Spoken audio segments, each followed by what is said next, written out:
Charter Township of Plymouth, regular Board of Trustees meeting, Tuesday, January 13, 2026, 6:32 p.m. Call to order. Trustee Buckley. Here. Trustee Clinton. Here. Supervisor Kermy. Here. Treasurer Dorshevitz. Here. Trustee Groth. Here. Trustee Stewart. Here.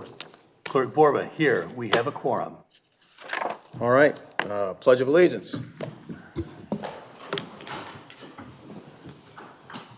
I pledge allegiance to the flag of the United States of America and to the republic for which it stands, one nation under God, indivisible, with liberty and justice for all.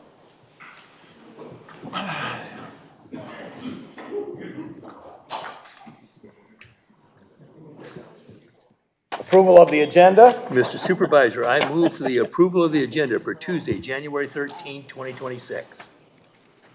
Second. Second by Groth. All those in favor?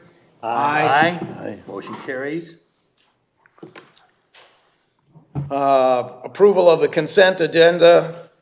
So we have the proposed minutes. Any comments on the proposed minutes or changes? I have some questions and concerns, but not about the minutes, about the monthly reports. Well, let's talk about them now then, right? Sure. And then we have to vote on a resolution for item 2. Yes, Which is the Wayne County permits. And we'll do a roll call on that. Okay. First, I want to say that I have, for the past few months, looked at the listing of bills that were provided.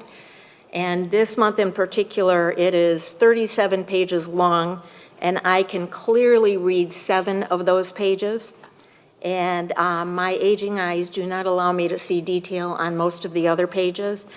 And I would just ask that we have better quality in the copies so that we can actually read what we are approving. That's my first thing. You mean in the packet? In the packet, yes, Yeah, I'm it's sorry, like in the The packet. background Shaded. needs to be changed. Yeah, there's so much shaded. shading that you can't see it well. Right. All right, we'll get that. For some reason, the front part is a little better, but some of the other ones, Yes, the AP invoice listing. yeah. So just perhaps better attention to the quality of the copies. And then I want to ask a couple of questions about the monthly report, particularly for Chief Conley, because he's the only one who can answer these. Chief, what is the holdup on the programming of the radios in Northville Township? You indicated that they're still there, and they have been for quite some time. So I'm curious to know exactly what the problem is and what we can do to expedite.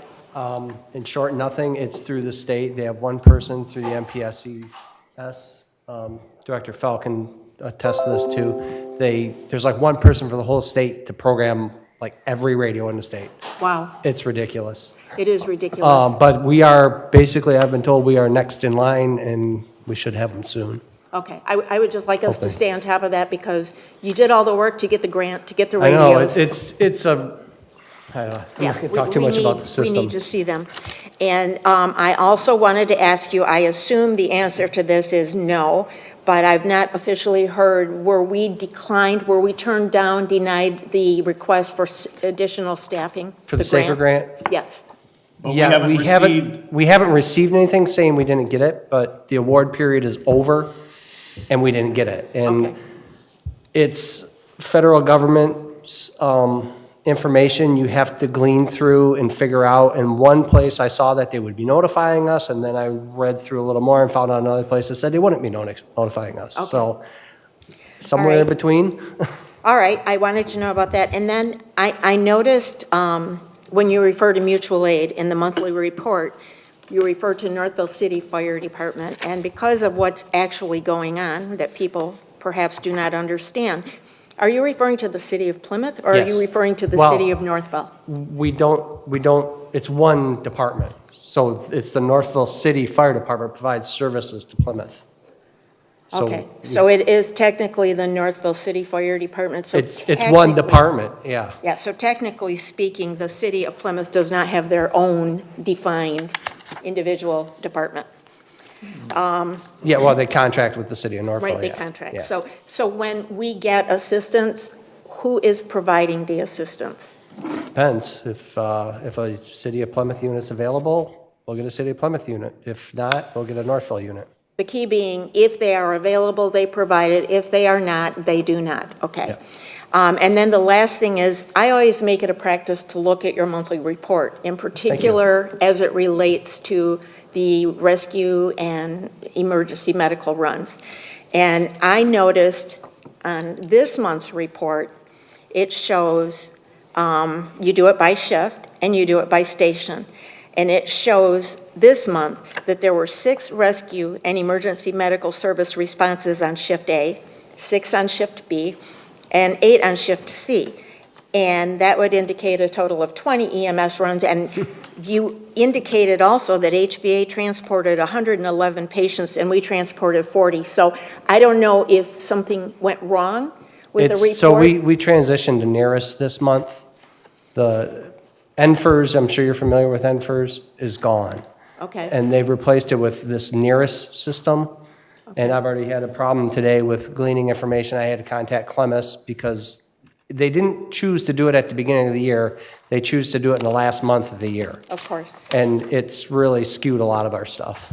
So that, when I look at that, and I looked at last month's report just to see, because on average, we see Station 1 Shift A is 18 rescue runs, and we're seeing this small number. Yeah. And I noticed also an indication that there's hazardous conditions is one of the criteria. They changed all the codes. Right, they changed the code, so we're not getting a true picture of the rescue runs. And I just wanted Well- to make that note because Yeah, it's we're confusing. still working out the Clemmis, or the nearest thing, but there's actually going to be, because we were in the month, or in this year, they had to kind of use the NFIR codes for 11 months and then the nearest codes for 1 month. Okay. So hopefully it smooths out this month in January and we'll get a better picture on it. Well, at least you know. Because we'll actually know more in depth with what we're going on for medical calls. Good, and you do know, I look at the report because I noticed that change and I know it's not right, so I just wanted to ask you about it.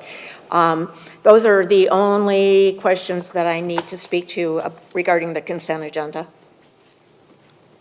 Mr. Supervisor, I move for the approval of the consent agenda, excuse me, for Tuesday, January 13, 2026, and there is a resolution, 2026-01-1301, requires a roll call on this, and so I made the motion. I need a second. Second. Second by Bob Dorshevitz. Okay. Clerk Forba, yes. Trustee Stewart. Yes? Trustee Groth. I'm going to say yes, but I'm also going to thank our attorney for pointing out the change in the indemnification clause of those permits. And I appreciate you doing that because it's important that we not assume liability that we should not be assuming. So I want to thank you for doing that. Treasurer Dorshevitz. What am I voting on? On the consent agenda. Yes. Okay. It's right away. Yeah. On the Yeah, it's the right of way and the, it's something we do every year. Supervisor Kermy. Yes. Trustee Clinton. Yes. Trustee Buckley. Yes. Motion carries. So, public comment, non-agenda items only. Any speakers? So glad to see more people here.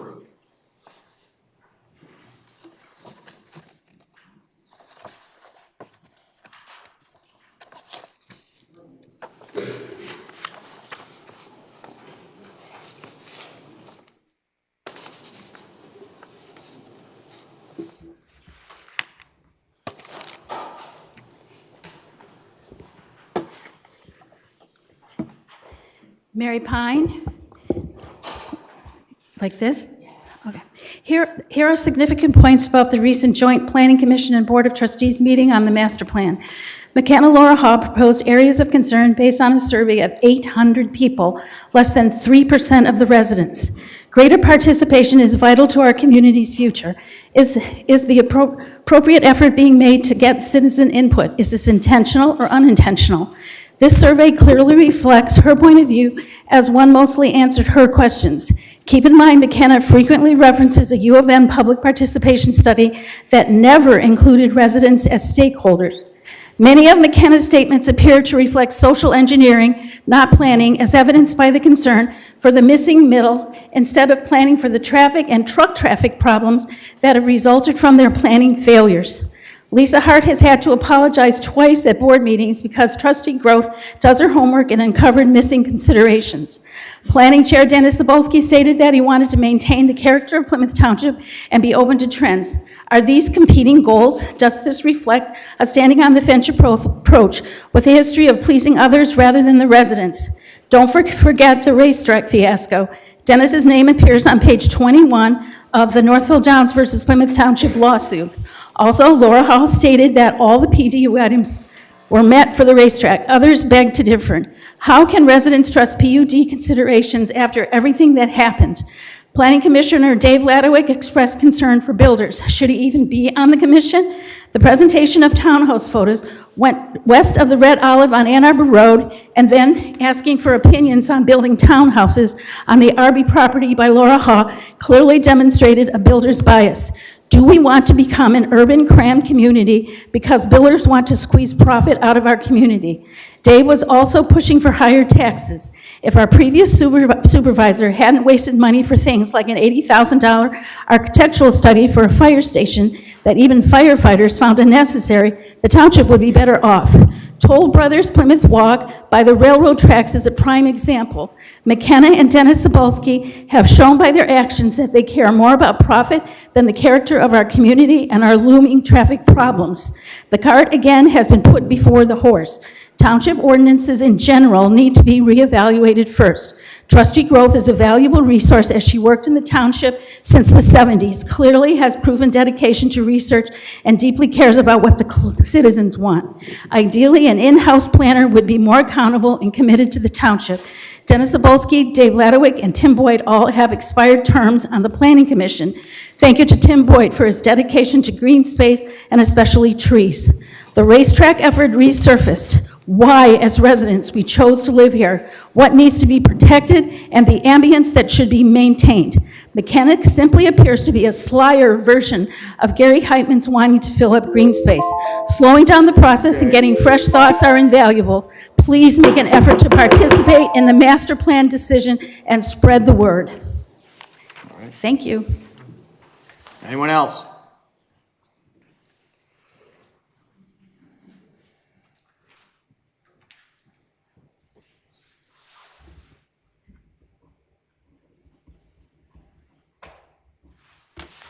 Good evening, everyone. Good to see you all. The Michigan legislature, we start back up Tell tomorrow. us who you are. Oh yeah, I'm Matt Colazar. I'm your state representative. I'm celebrating my 15th year as a Plymouth Township resident this year. Time flies. Thank you. Congratulations.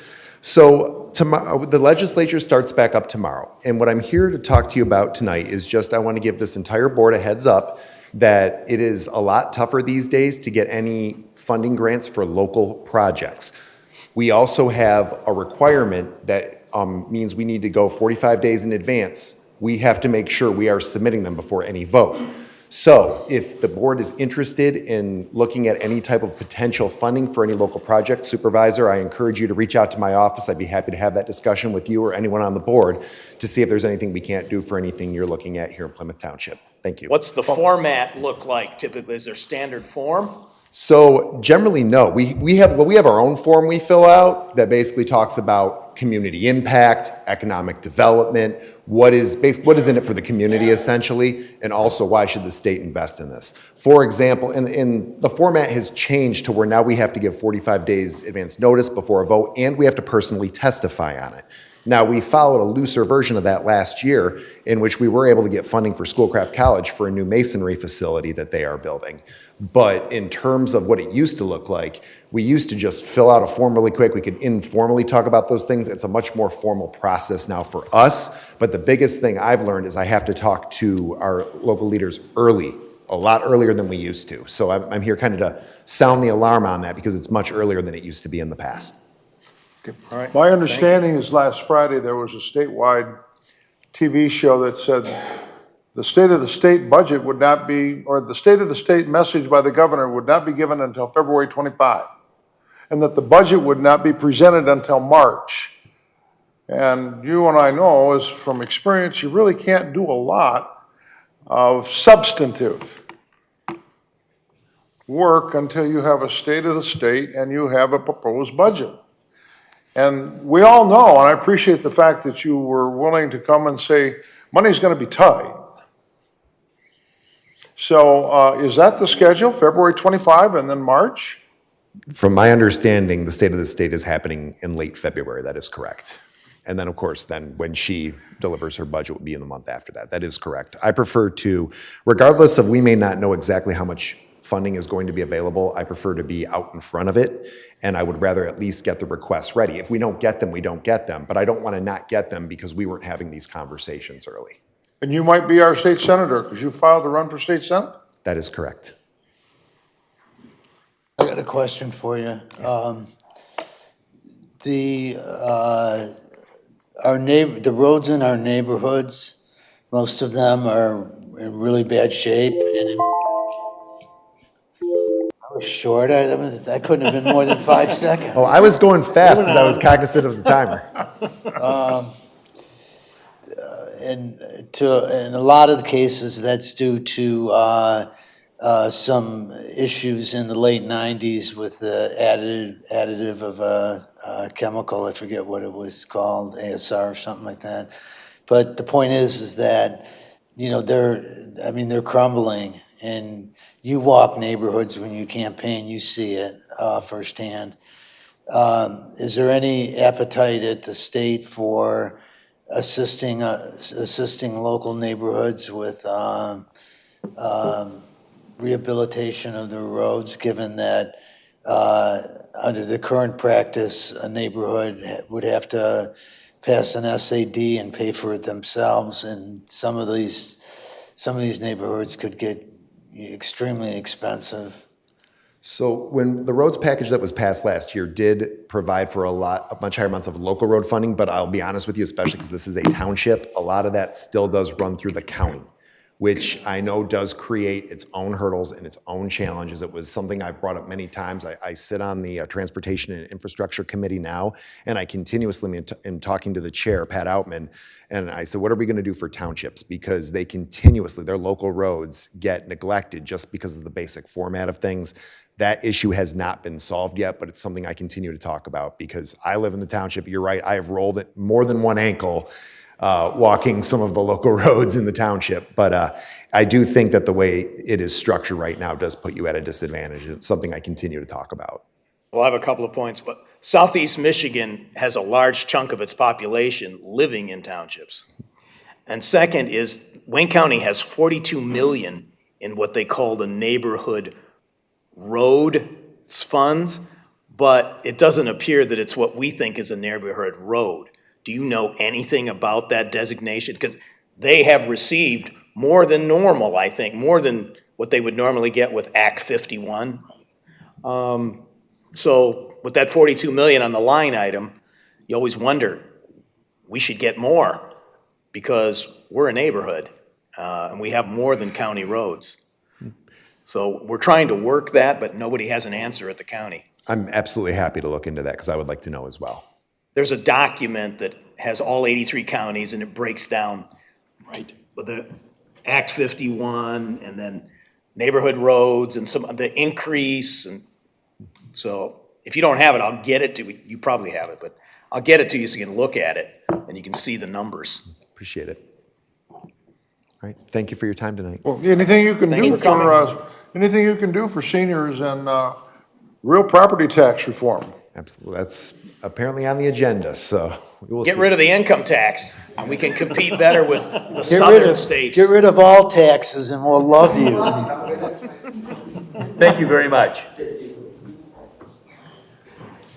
Hi, Bill Ikes from Hidden Creek, Plymouth Township, 25th year of living in the township here. A couple things. Number one, the survey. It was great to get feedback. It'd be nice to get more residents participating in the survey, and I just want to make a suggestion here, number one. If we can get people to go to electronic billing, number one, and providing the email addresses, like most of us have to do for services, it's a way to reduce costs, but it enables us to ping people, let them know when these surveys are going on to get more residents' input. Okay, it's very vital for the survey we just had done for the master plan. So it's a suggestion. The second thing I wanted to do is talk trash, okay? I was an employee back in 1984 of Waste Management at the Woodland Meadows Landfill Number 1. That's the landfill along the east side of I-275, just south of Michigan Avenue, that you cannot see behind the trees. I'm not sure if they're on Woodland Meadows 9 or 10, but that landfill expansion that's over there more than negates the need for a second landfill at Arbor Hills, right? So for information, right, most people don't know that GFL, they call themselves green with an N for life. We probably ought to try to get a resolution to make it change to greed with a D for life, right? This is nothing more than a revenue grab by our neighbors, Salem Township, right? And back in the day when I was a kid growing up here, playing in the same areas that Mayor Turnbull did, right? Riding mini bikes, swinging off of trees with ropes off of Beck Road into the gravel pits there for fun in the summertime, which was dangerous, right? This was the dumping ground. It was a dumping ground for prisons. It was a dumping ground for DeHoco, for the medium-duty prison, for the state mental institutions. The west side of this county has cleaned up its act. The biggest eyesore that is left is that trash hill, right? So there is a collaboration of people that are looking for help, right? And there are very important meetings going on with the MMP and the Washtenaw County Commissioners. So flood them with emails saying no to that second dump. The two other things I wanted to recognize, one, I was glad to see two representatives, right? Mr. Colorsar was one of them to be there last night, as well as our supervisor, Chuck Hermy, which is important to keep a pulse on what's going on. But I did want to ask, right, if we're going to allow sewage to flow through this township, the least Salem Township can do is stop pushing the trucks through this county on our roads that cause trouble. That's one of the biggest complaints that also was in that survey. And the second thing here is, boy, I'd love to see a piece of legislature authored by Representative Colasar that says you can't put a dump on the neighbor or edge of the township so westerly winds can blow and stink up your county neighbor, right? If they want a dump, it ought to be 2 to 3 miles to the west of Salem, the city of Salem, right? So they can smell the stink and deal with it as well as the traffic. So that's it. Respectfully submitted. Thank you for the time. Thank you. Anyone else?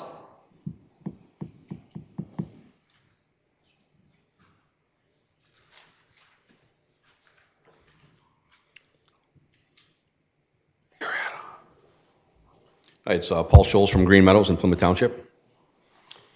Good evening. I would like to share with you... Get closer to them, or put that closer to you. Good evening. I would like to share with you the incompetence of our Planning Commission, both current and past. Plymouth Township is not an experiment to risk with unproven concepts for our updated master plan. Competent leadership does not follow trends. It follows our history passed down from our founding fathers and those who built this community. Our current master plan follows a consistent proven track record, providing a balanced density of commercially zoned properties along with the Ann Arbor Road corridor, allowing capitalism to prosper, providing goods and services to our residents. After reviewing the video of the joint session of both Board of Trustees and Planning Commission, I found it very disturbing that there was a discussion being recklessly steered in a direction to completely change future land use from commercial to residential. This discussion is drastically changing our master plan is being led by the same municipal planners and planning commission that has allowed poor planning and overdevelopment throughout our Plymouth Township for decades, and it needs to be stopped. Let's look back in history at the first high-density condominium development in a commercial district across from Lee's Chicken that encroaches into Green Meadow subdivision. Our residents do not want residential development mixed with currently zoned commercial properties that will be necessary to provide future generations various needs to our community that require brick and mortar businesses to operate. This make-believe municipal planners make up, along with our planning commission, that are perpetuating is purely fantasy. This change in zoning in our master plan will endanger the future prosperity of our entire community. The Ann Arbor Road corridor is not broken, and its zoning should not be changed. Enforced PUDs should not be a way around the master plan. Future development changes will evolve naturally, as they always have, not by make-believe concepts and trends. The Planning Commission, led by our former administration, brought 8 years of reckless overdevelopment. Various examples is the former Elks Club property and Wyckoff Steel Industrial property that have become a residential neighborhood, the Plymouth Walk, that does not conform in any way to our surrounding zoning. This new residential development will now compound the existing traffic congestion with 1,000 plus additional cars entering and exiting into a strip mall. The Plymouth Walk residential development should never have been allowed there. In closing, many of these who promoted poor planning and overdevelopment still serve on the commission. Their terms have expired and should be removed and not extended. We need a new planning commission that put our community first, not developers. As for our current municipal planning services, they should be terminated. There are many other planning consultants that could better serve our township. Our people, our priority. Thank you. All right. Anyone else? Okay, we'll go on to the regular agenda now, the new business. Number one is, we're going to talk about FOIA in two forms. One is police FOIA report, and number two would be the clerk FOIA report. So who's going to tee this up? Is it going to be Chief Nitel or Cindy first? Cindy is our dispatch civilian operations director, and the original idea to make some changes did percolate up through her department. Thank you, Supervisor, and thank you, Board of Trustees, for the opportunity to speak on this topic tonight. Again, as the Supervisor said, I'm the Director of Civilian Operations for the Police Department. My span of control includes the Dispatch Center, the Records Department, and the jail. This topic tonight comes from the Records Department, as the Records Department is tasked with compiling what you see on the screen there, which is the Police Department's FOIA report and the monthly report. We have employees in our department that have previous experience with other municipalities, and at one point, a couple of years ago, about 5 years ago, our records management analyst came up to me voicing concern about the fact that the previous version of this report included the requesters' names. Nothing was redacted. Throughout the years, things have changed. She brought it up in COVID times, so you all know that kind of put a pause on everything. And then a couple of years later, we were reaching out to subject matter experts to try and kind of really zone in on exactly what the right answer was. And we were unable to get a lot of people to answer us directly, as opposed to what they were doing in operational terms. We were looking for something that was more statutorily based and in regards to our legal liability. So in discussing with Chief Nitel this topic, he wanted me to do some history search, kind of like talk about the history of our department, and then look at research, what are the best practices for our area. The police department, just for statistical knowledge, completes about 66% of the FOIAs that come into Plymouth Township every month. Our research focused on industry standards, legal requirements, and liability. After the training that they received kind of percolated this issue, I instructed the records department to... Could you speak to us instead of that? Oh, so my we can... apologies. I instructed the records department to coordinate with the clerk's office in regards to the FOIA report. As the supervisor indicated, the FOIA report and the monthly report comes in two forms. So we wanted to speak to the clerk's office and get their opinion, as the clerk's office is the ultimate keeper of the record and manager of FOIA for Plymouth Township. The focus of that conversation was consistency. Systems that are operating in different ways tend to not be consistent, so we wanted to have a consistent perspective on it. The clerk's office was amendable to the decision, but in that conversation, it was determined that we were not sure if there was a statutory requirement that we include those names in that report. At that time, we roped in the township attorney, Kevin Bennett. He was emailed at the request of the clerk and after a conversation with the chief of police to confirm that there were no statutory requirements. The idea was if there was one, conversation's over. The township attorney, Bennett, responded. He indicated it was his opinion that we may eliminate the names of the FOIA requesters, and there is no legal requirement regarding the inclusion of said information. Moving forward in history, after this issue was brought up and run by the township attorney, Supervisor Kermey brought the main players in this, so the clerk's office, Jerry Vorva, I believe it was Denisa, myself, and my record staff in for a meeting to have a conversation about the direction that we were going. In that meeting, it was discussed that all of our, Jerry and my employees were going to training the next day, put on by the Assistant Attorney General of the state of Michigan, focusing on FOIA law, and that the supervisor wanted them to pose this question to the Assistant Attorney General. FOIA training was attended the next day, and the opinion of the Assistant Attorney General, Thomas Cusano, indicated that the redactions and names from the reports would be something that he recommended in order to protect the individuals from potential harm, threat, or endangerment. Redaction of names of requesters of FOIA is the policy of the Attorney General's office. July 1st of this year, I provided the monthly report for the police department for June without the names. At the request of the supervisor's office, I additionally, and then in coordination with the chief of police, I additionally provided the original format with the names.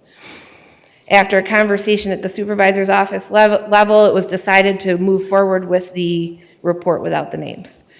We have been providing the report without the names since June of 2025.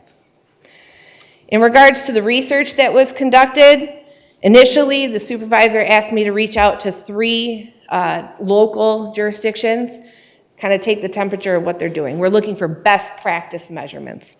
Canton, Northville Township, and Livonia indicate they create no report for the township board regarding FOIA. Additionally, we wanted to grab some more representation from local departments. Farmington Hills, Novi, Southfield Police, Troy, Huron Township, and Bloomfield Hills were reached out to regarding their practices, regarding providing reports, and if they did they provide the requester names. None of those jurisdictions provide a FOIA report to their township board. We also reached out to the Michigan State Police. They indicate they have no monthly report that they create, and they have a policy not to release the names of FOIA requesters. Additionally, I looked for statutory cases regarding FOIA. At this point, I can find in another state that there was an issue with the Department of Transportation releasing the list of FOIA requesters in the state of Virginia. There was significant threat of litigation regarding that. Those who were involved alleged harassment, retaliation, and threatened legal action. Although that case never came to fruition in regards to the lawsuit, it inspired statutory change at the state level. In 2020, they changed the criteria in which you can receive the requester of a FOIA in the state of Virginia. So lastly, the police department's position. The first reason why we recommended and researched this issue was safety and security. It is our mission to make sure that we are using everything that we can to make sure we're not inhibiting people's access to the police. And when there is a threat of retaliation and harassment to someone who is requesting these documents under the color of the law, potentially there is that threat there, and that might hamper someone from using us as their governmental resource. Secondly, we're discussing this under the vein of liability. We were concerned by releasing information of potential victims that are involved in criminal case reports, that we would incur civil lawsuits for damages at the township level if something bad happened as a result of that. And last, we were talking about privacy. For those of you who know about FOIA, there are exemptions within the FOIA law. One of them is privacy. Privacy is not just you're exempt because of privacy, it's a balancing test. We're asked to look at the document, look at the data, and determine, is the privacy of the person involved, does that outweigh the public's interest in that information? We're doing balancing tests. So indicating at the federal level, they use the rule under FOIA Exemption 6, and allowing information to be withheld if it would constitute a clearly unwanted invasion of privacy. One of the more poignant comments that they have on their website is, if the disclosure of the names does not further the core purpose of illuminating governmental functions, then the name should be redacted to preserve privacy. Lastly, just a couple of hours ago, Lori Hinckley, who was the foremost expert of, she is the foremost expert of FOIA in the state of Michigan, responded to our request to comment on this. She spent 20 plus years at the Michigan State Police. She ended up training for the last 20 years FOIA to governmental agencies, police departments, and records personnel. She's the president of the Law Enforcement Records Management Association. She's been their president for 8 years. She has a BS in criminal justice and her Juris Doctorate's from Cooley. We believe that she is a subject matter expert on this topic. She actually echoes the federal comments when she answers us. She states, I believe the redaction, she was speaking about redacting names from the report. I believe the redaction met the privacy test under the FOIA and still honored the core purpose of FOIA. Essentially, the requester's name was not material to the public body's processing of the request.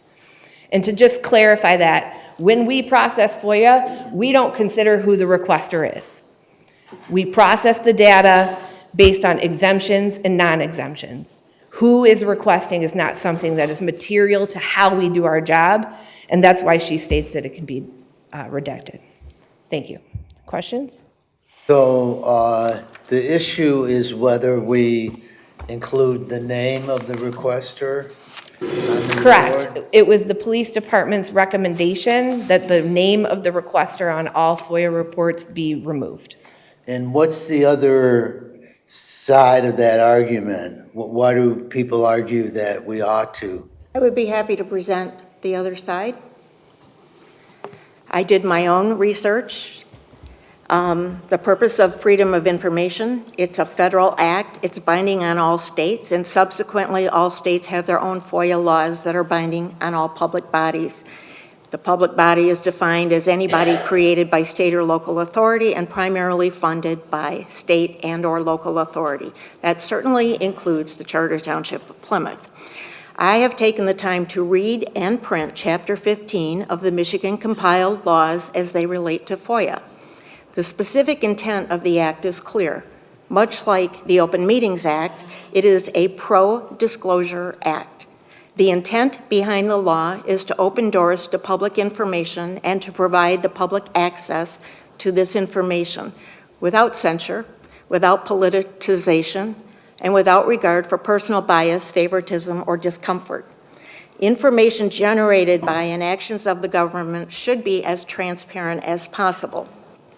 The public has a right to know, and we, as representatives and gatekeepers of the public trust, have an obligation to ensure and oversee our local government's adherence and complete compliance with FOIA.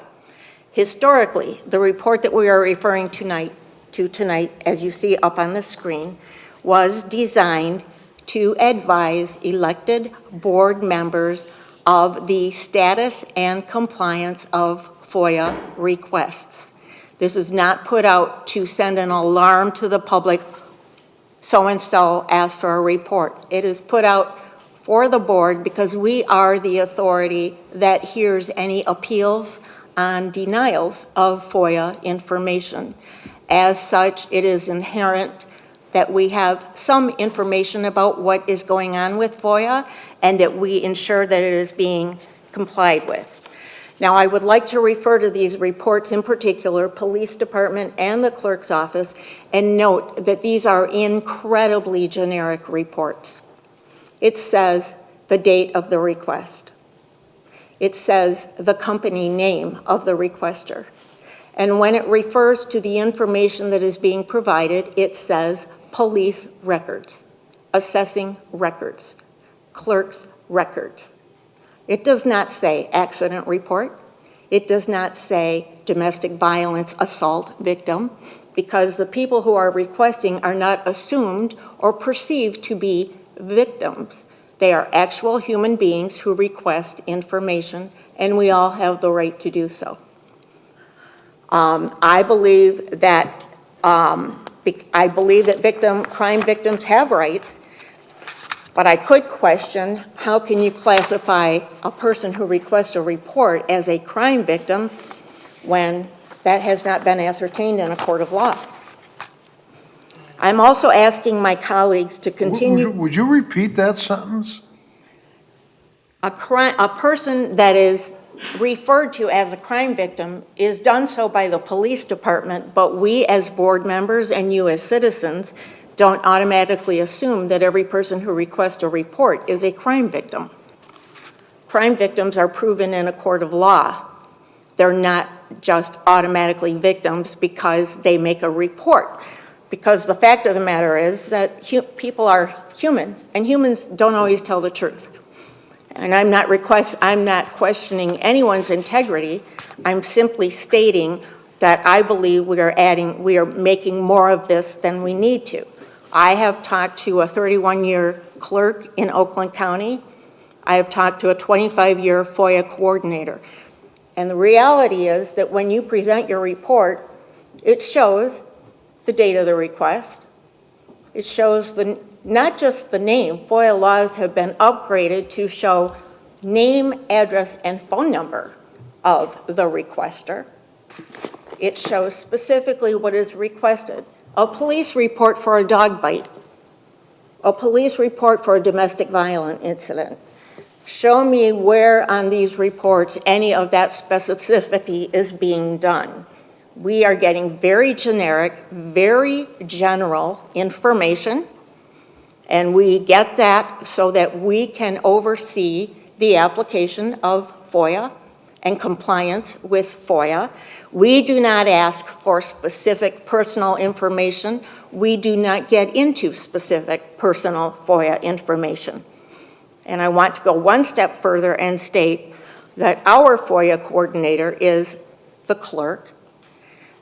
And I would like to know that our FOIA coordinator, our clerk, is well-trained and compliant with the laws of FOIA because decisions are being made. And I don't have a problem with the decisions, but I do believe that as overseers of the public trust, we have a right to the information. We are not using it for political cause or any other cause. And I strongly recommend that we continue with that generic report with the exception of adding the name of the requester, which is the public's right to know. So you're recommending reverting to where we were prior to June of 2025? That is what I am recommending. I could see how adding names to it could have a chilling effect, particularly, if we addresses and phone numbers, that's out of the question. And I absolutely agree with that, and I'm not requesting that. Thank you, Trustee Dorshevitz. That's actually dovetails into one of the things that we were really concerned about, is inhibiting people's access to the police department because they're concerned they're going to be published in a report that's put online. Excuse me, FOIA law is very specific, and it does deal with the public's right to know. And Yeah. I'm not, excuse me. My apologies. Thank you. And I am simply stating that as a board, we have a responsibility, and I don't think we can look at one department's viewpoint on something versus another department's And I think in order for us to be able to know what is going on and assure compliance, this very generic report does not do any harm to anyone, and there is no provision in the law that says you may not put the requester's name on the report, and our attorney made it very clear in a recent meeting that this is a board decision, not a department decision, not a supervisor decision, not a FOIA coordinator decision, a board decision. We are charged with oversight. I don't see the problem. I don't see that we're violating anything, and I would like to recommend that we continue the practice that we have in place. Mr. Supervisor, if I may, the issue isn't that a victim is requesting it, it's that other people will see that a victim is requesting it. In the law right now, if a victim comes in and reports a law, they get the police report, and they are given information about protection of victims. So they're presumed to be a victim. It doesn't need to be adjudicated. They need to be protected. And so the law already says that if we believe that releasing certain information will be harmful or violating someone's privacy, we can do that. The board can't say we get to ignore that aspect of it. The board cannot do that. You'll open yourself up to liability. And Treasurer Dorshevitz is correct. It will have a chilling effect on people making requests if they know that their name is going to be just given out. It's not important to the process that their name is. The thing is they requested the information and the information is given out. Now, I am really quite surprised that I didn't think of this myself. When the police department came to me, and I'm going like, well, God, that makes sense, because already in the law, when it comes to releasing information about people's voting information, there are people who are shielded automatically. And you can't give that out. You can't give out their address. You can't give out their telephone number. You can't give out their email. And I went like, well, that's logical. And it would have a chilling effect on people making requests. Again, there are people who are automatically shielded from having their information gone. So what if a shielded person requests something and then their name gets put on that, and the person who is wanting to do harm to them it comes after them because now they know where they're at or that they're in this community. And so we do not get to decide that we can circumvent the process of using good judgment of not disclosing personal information. We can't do that. You can't do that as a board. They're completely improper. Now, if someone, in my opinion, wants to know about people who are requesting, they can do a FOIA themselves. That is absolutely correct. And then we can determine whether or not that person should be shielded for one reason or another. And if we deny it, they can come to the board and appeal, and then they can go to court. That's the way the process works. So we cannot, absolutely we cannot say we are going to circumvent the process of deciding whether or not a person should be shielded. We can't just say we're going to give all the information out. We'll get sued, I'm telling you, and it will have a chilling effect. And quite frankly, I don't understand why we have this bifurcation of we're going to talk about the police and the clerk's department separately. There should be no bifurcation of policy. It shouldn't be a policy for the fire department, a policy for the police department, a policy for the clerk, a policy for the. It should be one policy. That's how you do policy. You don't bifurcate it or trifurcate it or quadruplicate it or octocate it. You have one policy, and that policy should be, as they pointed out, and I agree with, and I'm actually surprised that I didn't think of it myself, because it's an important issue of protecting certain private information. And that stuff can be found out if the people go to court or come to us and appeal for it. So this is really simple. Most of the communities don't even give this report. Now, I think it's important that the report is out, as Sandy has indicated, that we know what's going on. So I think the report should say, we had this many requests, we collected this much money. You could even say kind of what it's for. Because the system, when other people say, why does it say other? Well, that's what's in the system. That's the box that people check, okay? And so it's in the program. And so that's what the person is requesting. And that box gets checked in the system. We're not doing it. It's being checked in the system. So really, this is really a real simple issue.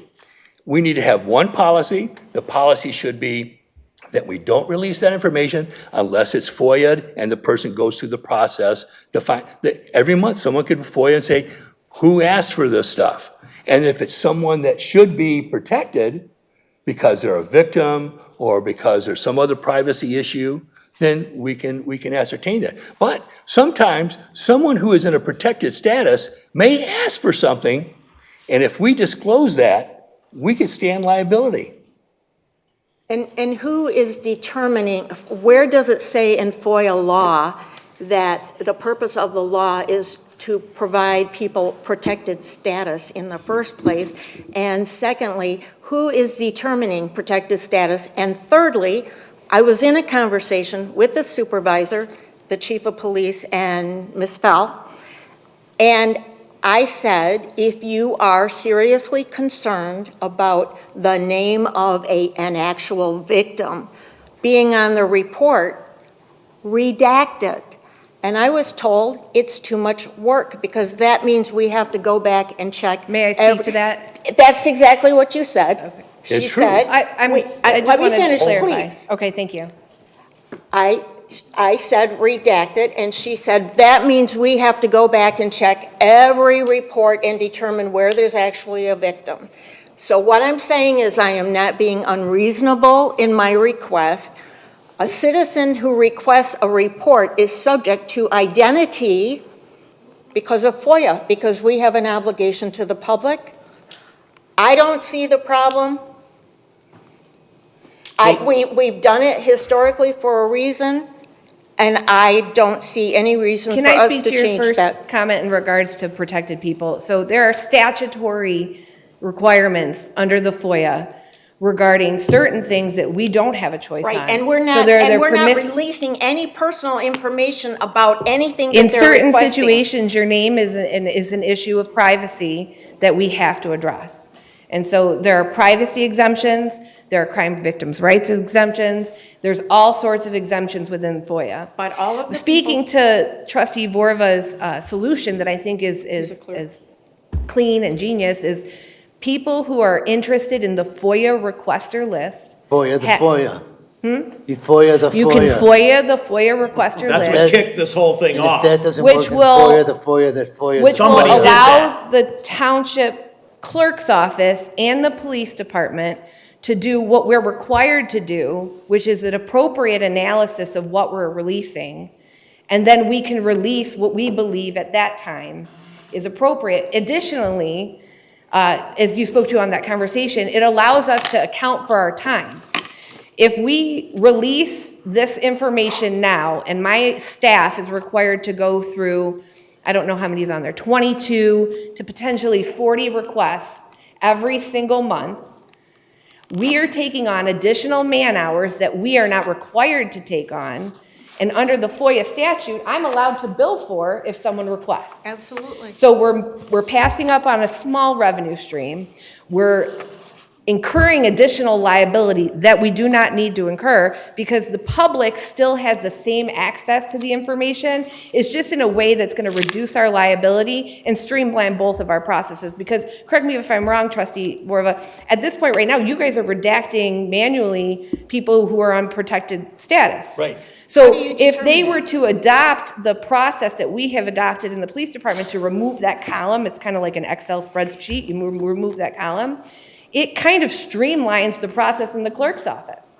And so for that reason, that's just to answer your privacy issue, and yes, I'm not disagreeing with you. I did say it will be additional work if that is what is required of my staff. And thank you for pointing out that there is an Excel spreadsheet that has much more information on it than what we are seeing every month. That's already being redacted. Well, And I'm sorry, not to interrupt, it's not an actual, it's a program. it's a program, But but you how enter, you, right, yeah, how enter you the deal with it, you information. delete a column, Right, yes. and it has much, much more detail than this report. And Are you saying that, for example, a police report, you would have to redact the names in the police report? If someone requested When I say the police report, the actual written, not this FOIA police report. right, well, it depends on what they ask for. If they ask for the FOIA requester list, it would ask us to go back to that requester and make sure that they don't appear in that report as a victim or in some sort of protected status.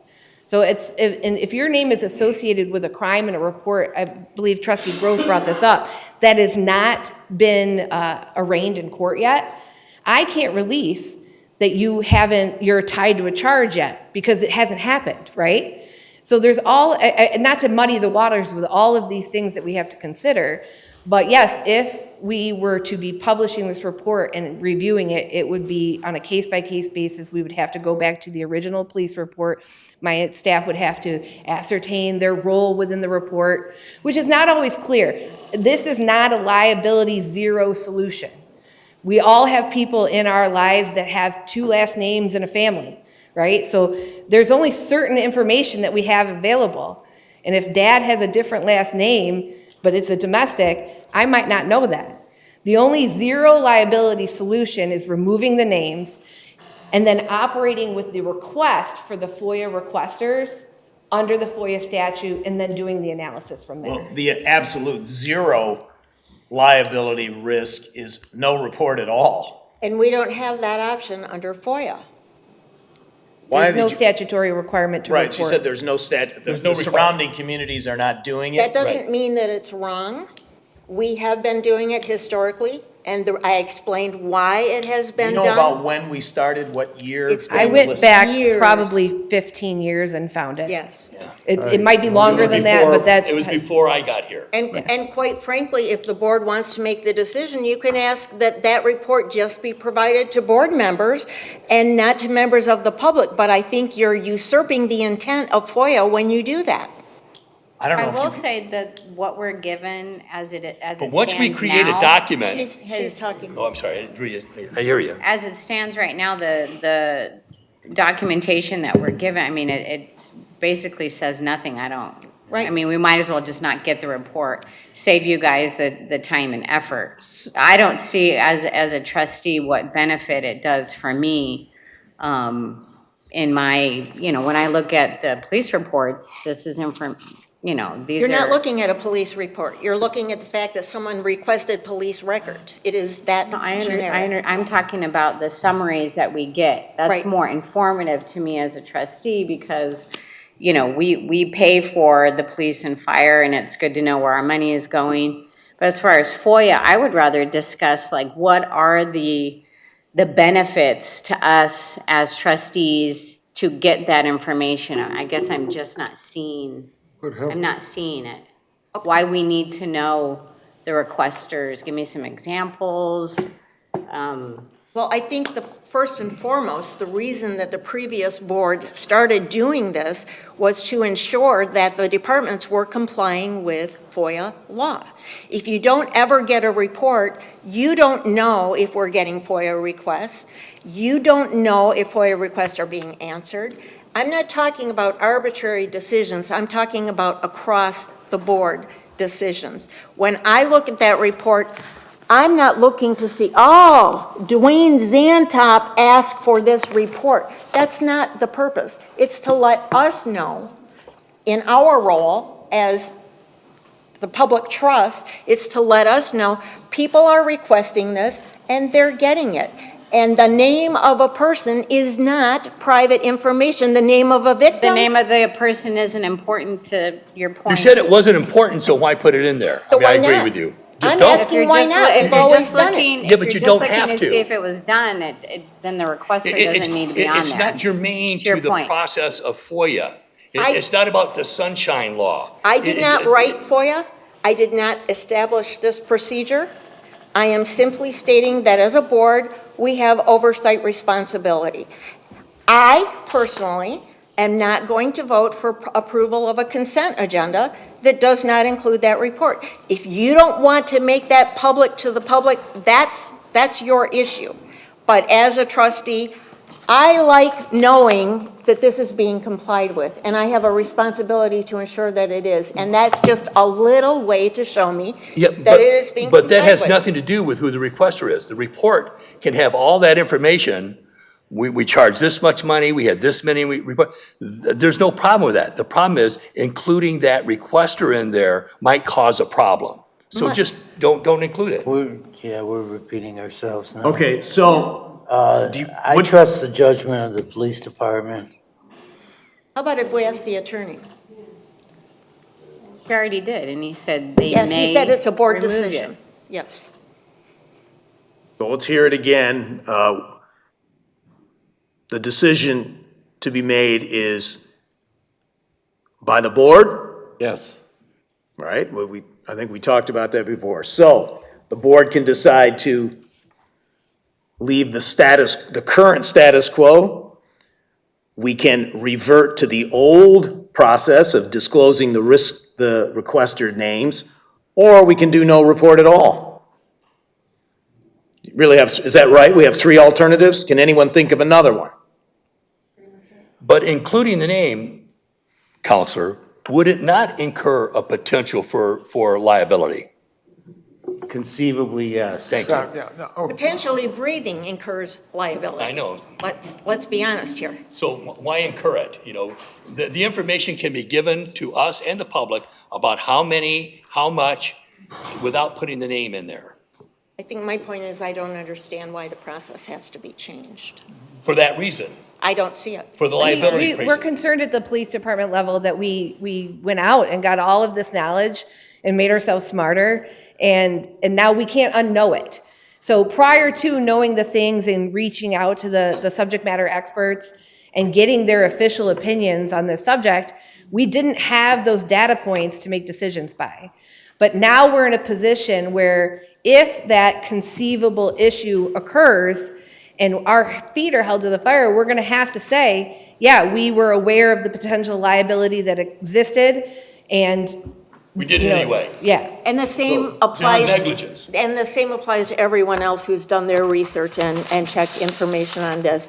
And I'm simply stating that in talking to people who have been experts in FOIA, who do operate with FOIA, they have specifically said they do not see a problem with including the name of the requester. And other experts Unfortunately, disagree with you. I was going to say, And at the that's my police department point. level, we aren't able to make our decisions based on the opinion of, one or two people. And so that's why we went forth and we gathered at least less than 10 municipalities. We went to 2 different legal experts. And then we reached out to, like I said, the lawyer that was employed by the state of Michigan that taught, most likely the 2 people you spoke to, their FOIA class, and got all of their opinions. And not one person that we spoke to said that this was a liability zero situation.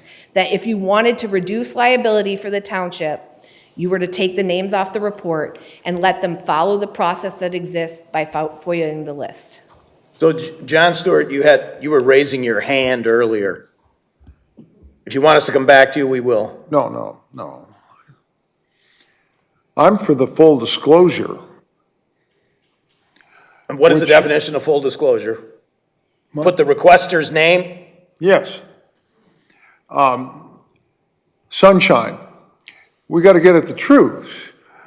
I've talked to state police and county clerks out in Oakland County, and police reports contain bald-faced lies. And you're talking about a balancing test, positing, P-O-S-I-T-I-N-G, the authority with this clerk. And trust is gone with this clerk, because I've observed what he's done to Dwayne Santop. So it's all over. Oh, no, I don't trust. Oh, no, this is, and do I have to embarrassingly acknowledge what happened a year ago? When a certain teenage girl came into the police department and they took her side months after months after months after months. And then a forensics expert analyzed the telephone and find out she had been lying to the police for 6 months. Yeah, And it was on the front page of the That's not Detroit the Free issue. Press that Plymouth Township was fooled. That's Yeah, but disgusting. No, let me finish. All right. No, we've got to open this up. Well, we don't want to And this disclose is too much. No. Let the courts do their work. Let the police, the state police, have indicated to me there's bald-faced lies in police reports. And the courts have indicated there are bald-faced lies. So I open this up. And, Okay, so, all right, John, we heard you. Chief Nightel, do you have something to say? And then we'll discuss what the next step is here. It may be I'd just nothing. like to add, I appreciate Director Fell's time researching this. Extensive research was done initially, continued research was done. It's a recommendation of the police department that the names not be on that report, period. The requester name. The requester names for public safety, for the safety more of to those say. folks. So what we could do is do nothing and leave this as the new status quo, well, that's what's going to happen. Why bother?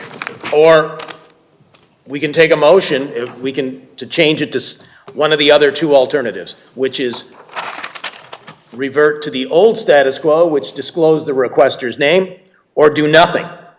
In other words, no report at all.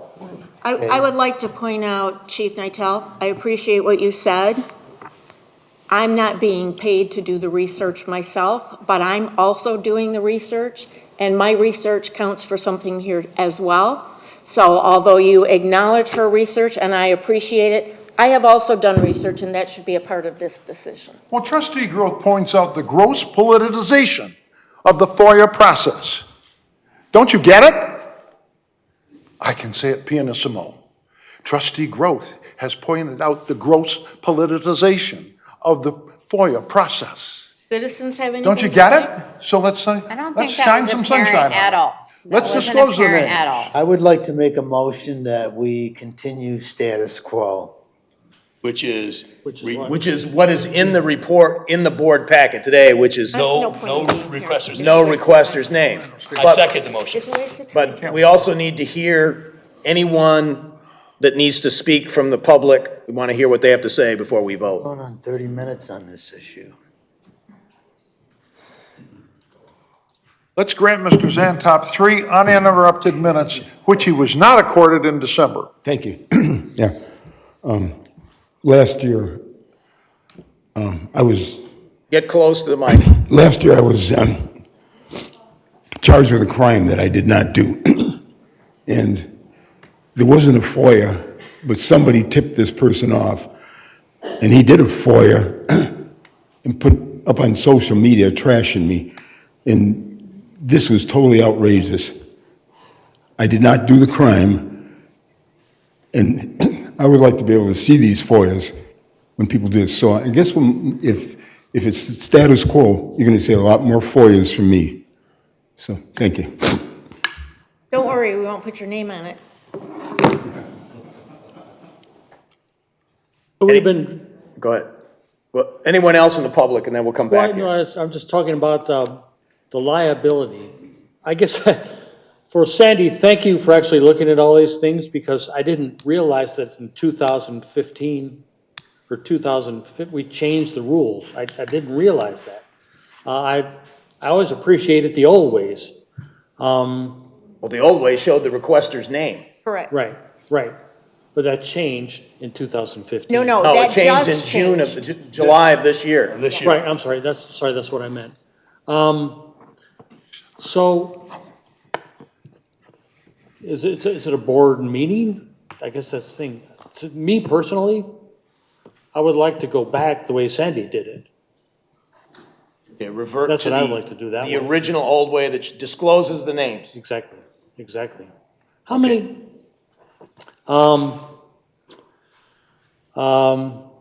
Well, I'll leave it there. There's a motion on Well, the hold floor. on, we're still not done with public comment on this part.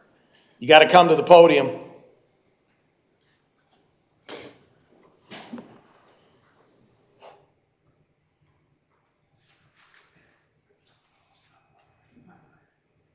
This is real government action where people get to say what they think. Don't be frustrated by the time it takes to. Mary Pine again. The last administration weaponized FOIAs. The current clerk is continuing that practice. So how can there be trust in FOIA administration? When a fishing expedition is launched by a disappointed lawn care service resident / supporter of the former supervisor by FOIAing the current supervisor's assistant's emails, and residents' joking comment is put on social media with no redactions, violating one's home security with travel plans, clearly, the poor loser, mean girl, social media postings exposed the former supervisor as unfit for office. Jerry, you have set a definite pattern of long blatherating when being called out for your behavior, which is a red flag confirming that you are trying to hide something. The double standards and misuse of FOIAs needs to end. The above need to show themselves some self-respect, dignity, and maturity. Now, the politicalization of FOIAs has to be taken into consideration here. FOIAs used for political reasons put a chilling effect on communication with current supervisor and others in our community. And I want to thank you, John, for pointing out the trust issue for the citizens. I thank you for the citizens. Thank you. Don't go away yet, I have a question. The situation that happened from information was disclosed from Sheila Acker's email. I believe so. Yeah. If we didn't show the requester's name, that would not be known? Or it would be known? What do you? You could FOIA. Well, I don't know how this got to be known, but it was told to me. And I believe that there's more ramifications to all this than just the requester's name. I think that it should be, the clerk's office needs to do their duty.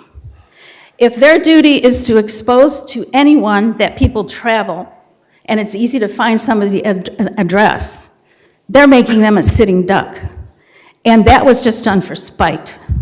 Okay, so that one, I guess knowing the requester's name wouldn't have helped either way. The information was not redacted from the email that should have disclosed been your travel redacted? plans and your home address, right? No, anybody can find our home address. Right, but the travel plans, that you were gonna be gone or something. Well, yeah. So what would you do? Would you revert to keep it the way it is, or revert to the old way with the requester? Disclosed. I think, like we referred to with the Planning Commission, I think you need to give the whole process some further thought.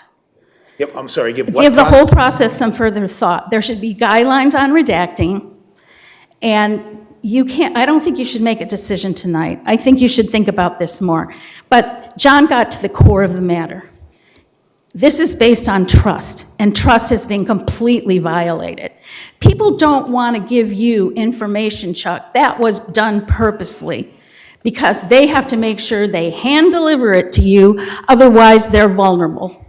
Now, that was quite a political tactic that was accepted by the clerk's office. So, okay, we do have a motion on the table. Do you want me to go? Do you want me to still be here? No, you can, you're dismissed. Thank you. There's another resident who wants to speak. So I'll try to make this quick. 2 points. Number one, okay, the police always want to protect our citizens, which is awesome. So do the trustees. This is a great community to live in. When a resident is being attacked or cyber-bullied because of a policy, that's a big problem, okay? The second point I want to make is I have had meetings with trustees in Burger King. I hand deliver documents that are written on a Word document in envelopes, right? Because of the excess FOIAing going around here in stealth within this building. And it's a sad day when you as a resident have to take those type of steps to have communication that is confidential yet important, right? And it seems excessive that I need to do that, but I'm doing it because of the current policy. And to Mary Pine's point, it's worthy of understanding it deeper, because the need to protect somebody is there, but there's also need to protect residents, okay, and communication, which is extremely important, right, to run this township, which is awesome. Thank you. So Bill, you're for having the requester on there? I'm starting to get lost here. Yeah, so I am for holding people accountable. If they want to FOIA information, that name should be available, okay? Because the fact that it's not available is harming citizens. It's cyberbullying, and we have one of them sitting right here, okay? And it could harm other citizens. And as a parent, I had a daughter who was bullied, cyberbullied in middle school, ironically. And I had to go to all kinds of lengths, right, to get that stopped. So they were cyberbullied because the requester's name was removed from the FOIA? Yes, in Mr. Zantop's case, that is what happened. In school, it was not a FOIA situation, but people hiding behind keyboards, right, and documents is a dangerous problem also. I'm just trying to bring that to your attention as voting members, as trustees. All right. Okay. Thank you. Anyone else? Paul Schultz from Green Meadows. I think you should revert to the original way and disclose the requester, with the exception of the police department. If this is a criminal case, I think if something needs to be redacted, names, if it's, someone being, there should be some privacy just in that manner with the police. With everything else, people requesting public information for all sorts of different things, it should be, the information should be available who's requesting this stuff. Because a lot of this stuff has been weaponized, especially throughout the past administration, and is still being done today. And I would revert to that, but with the exception, of the stuff you have to redact for the police department. There are some things that you have to protect people's privacy, but most of the stuff that people are requesting, there's no reason to protect someone's privacy. Well, for what purpose? Thank you. So once, I know we have a motion on the table, one solution would be to bifurcate, which I know the clerk recommended not doing, and the bifurcation would be police, so it would be easier and more mistake-proof for redacting is no requester shown, but for clerk list, requester shown. That's an idea. I like that idea. Or you revert completely to the original old way, which opens up, if it's on the police side, some potential issues with sensitive criminal cases. I think the point is that not everyone who requests a FOIA from the police department is a potential victim.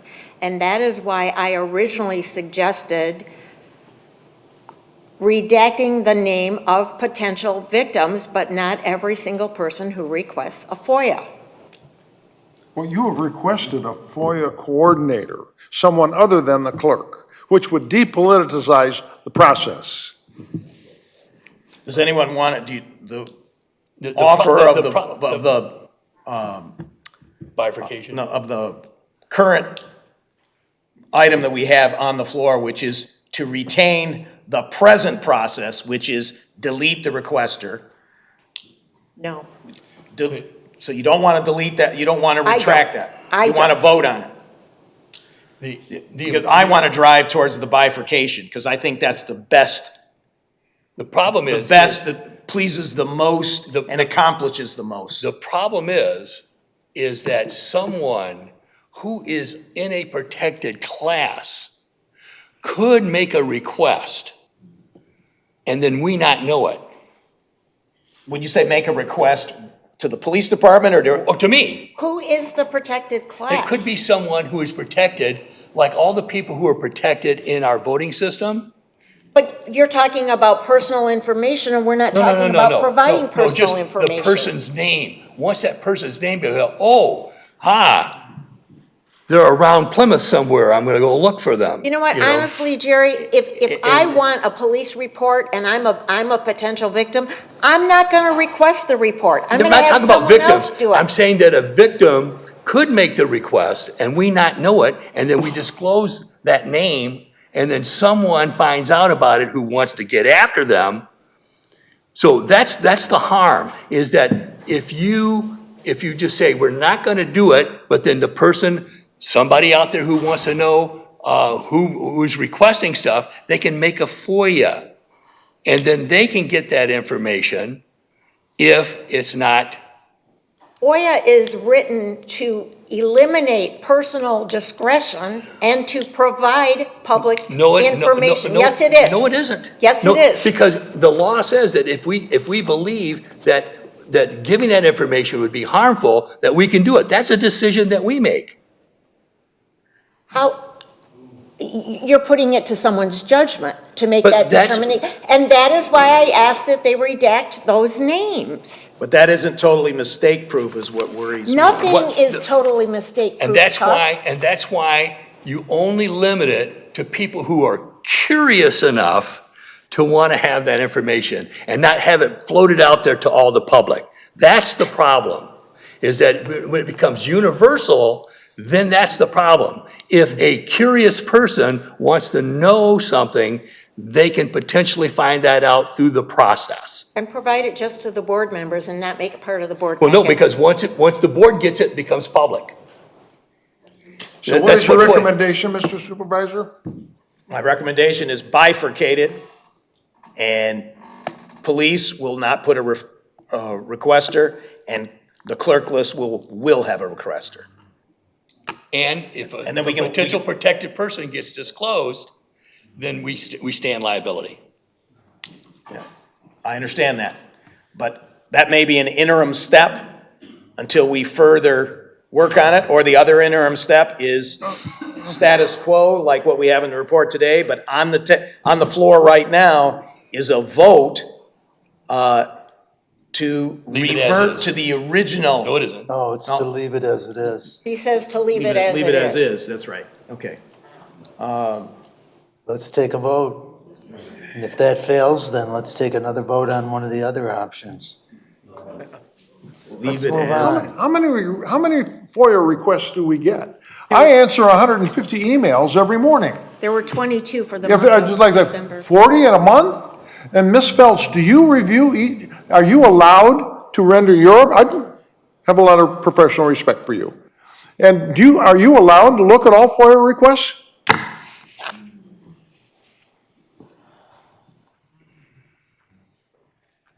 I have 2 employees that handle the FOIA requests. So I have a records management analyst and a senior records clerk that handle the FOIA requests that come to the police department. Okay, but we're talking about 40 a month, 22 22 a month. Well, that was December. in Yeah, I December. answer 150 emails every morning.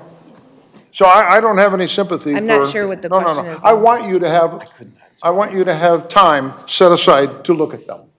I don't, to be frank. So, all right, I don't really want to vote to, Revert. well, that's not revert, it's revote, the vote would be to keep what we did tonight. Right. Because I don't like it tremendously either, but I understand the implications in the police department. So if I have to vote now, I guess I'll have to Okay, vote. I'll withdraw my motion, and I'll make a motion that we bifurcate it, and in the police department, we redact any names or any other personal information. But we, in the clerk's office, we put the name of the requester. So the balancing test that have a Ms. sec- Phelps is there a referred sec- to, some authority will be given to the police department. Not authority, they simply will keep it off. Follow the process. They will So keep do all we the have anyone names that's off. seconding it? Second. Second, Okay, so what we're voting on is to bifurcate police FOIA report will have the requester's name redacted and other victim-related information. Well, Don't make it about victims. No, Well, here's okay. what we need to do is, because when we're talking about the clerk stuff, that includes building, that includes fire. Right. Everything. Okay? That's So okay. fire has a lot of personal information in there that may be a victim also. And so. It's protected by HIPAA tends to Yeah, but manage a if lot of but they that. could be a victim, they could be transported. And so you're gonna have to include fire also. We lived with it a long time. All right. But, we can always revisit this. This is a tough conversation, and it's been brought about by some bad actions that Abuse. I don't think resulted so. in some bad things. And, I was the target of some of it, or a lot of it. I'm sorry, I was the lightning rod, but anyway, we're ready to vote? Well, Or- would you amend it to include fire? Because they could be victims. I mean, people being transported. Does fire think that they should be redacted? I'd say in certain situations, yes. So that requires a judgment call, so it should be a kind of an all or nothing. Probably all of it. Okay, I amend my motion to include fire, so police and fire will redact any Requester names? requester names or other personal information that could identify a victim or result in, liability for something. And the clerk's office will leave only the name of the requester and no other information. You mean not the subject either? Just the requester's name? There- It's gotta have the subject like we. Well, we always, It just says the subject isn't the fire problem. report, right. The subject It is says not the problem. The records. problem is the requester's name. Yeah, how's Can you that? show me where we're actually voting? I haven't, No, there isn't one. This is, Motion's on the table. this is on the fly. it's on the fly. Well, it said, the item said possible vote. Yeah. And so he's made a motion and someone has seconded it. Second. Okay, so now we need to do something. So we will be voting to bifurcate Or for trifurcate. for fire and police in one bifurcation together and clerks in the other. And remember that it's not, you can always, if it doesn't work out, we can adjust the process. Nothing's permanent. FOIA law is not written to Pardon? provide exceptions. It's public information. Oh, yes, it is. The name is public information. Okay. But what we're doing here is going to. You're what I- separating and saying victims, Admit- potential victims, that type of thing, but that FOIA is not written to define these exceptions. I'm wanting to make something that is a reasonable solution that we can live with for a while, I hope, and let's see what happens. Let's vote. Well, I appreciate the compromise here. Trustee Buckley, Yes. trustee Clinton, Yes. Supervisor Kermy, Yes. Treasurer Dorchevitz, Yes. trustee Grove. I might question why I waste my time doing any of this, but my answer is no. No, your time was not wasted. Yes, it was. My vote is no. Okay, trustee Stewart, Yes. clerk Vorba, yes. All right, we were gonna try bifurcating. We'll see what happens. Let's take a 5-minute break, and we'll be back in 5 minutes, which is 8:05.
Good.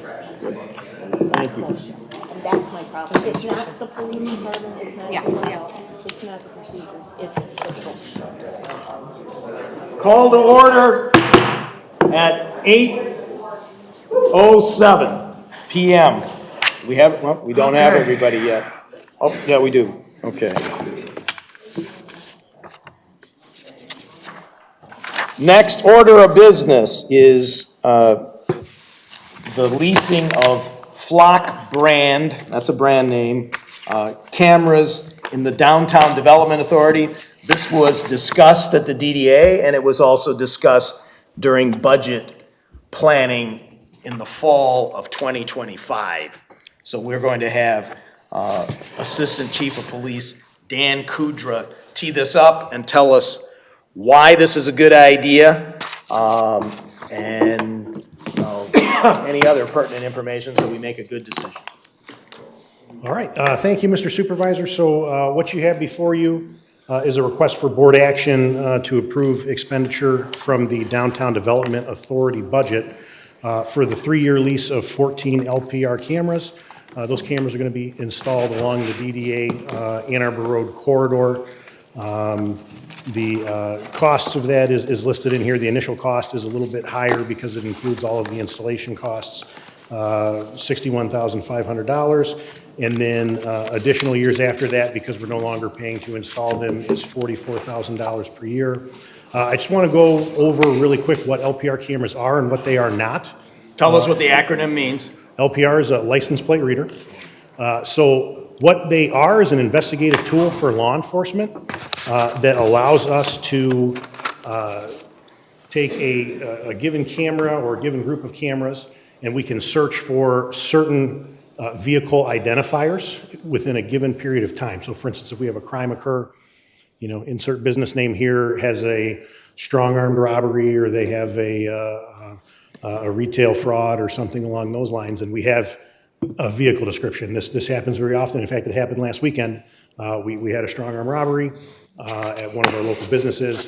The clerk, not a car person like myself, described the vehicle as a dark colored sedan. That was the only description that we had. With the LPR cameras, you can search for sedans. You don't have to have a make. You don't have to have a license plate. You can search by color. We've had cases in the past where we have a vehicle description and they say, I don't know what kind of vehicle it was, but it has damage on the driver's side front. That is an identifying characteristic that you can search for in this software program that comes with this system. And I'll talk about a case where that did happen, and we did use that as a marker that helped us to identify a suspect vehicle.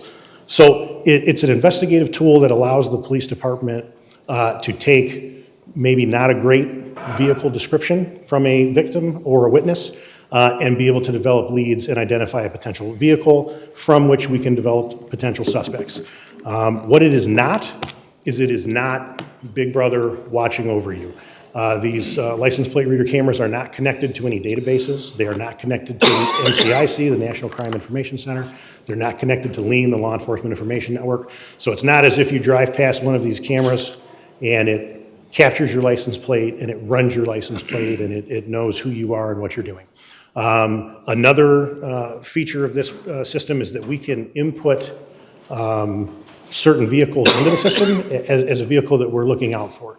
Oftentimes in my younger days in law enforcement, we kind of knew who a suspect vehicle might be. That, like, this is a vehicle that we think is associated with, you know, larceny from autos. Maybe they're stealing rims and tires from vehicles, or they're stealing catalytic converters or something like that. We would basically be on the lookout for that car. And hey guys, if you see this vehicle, keep an eye on it. This might be an LFA guy, an LFA crew out here committing crimes within the community.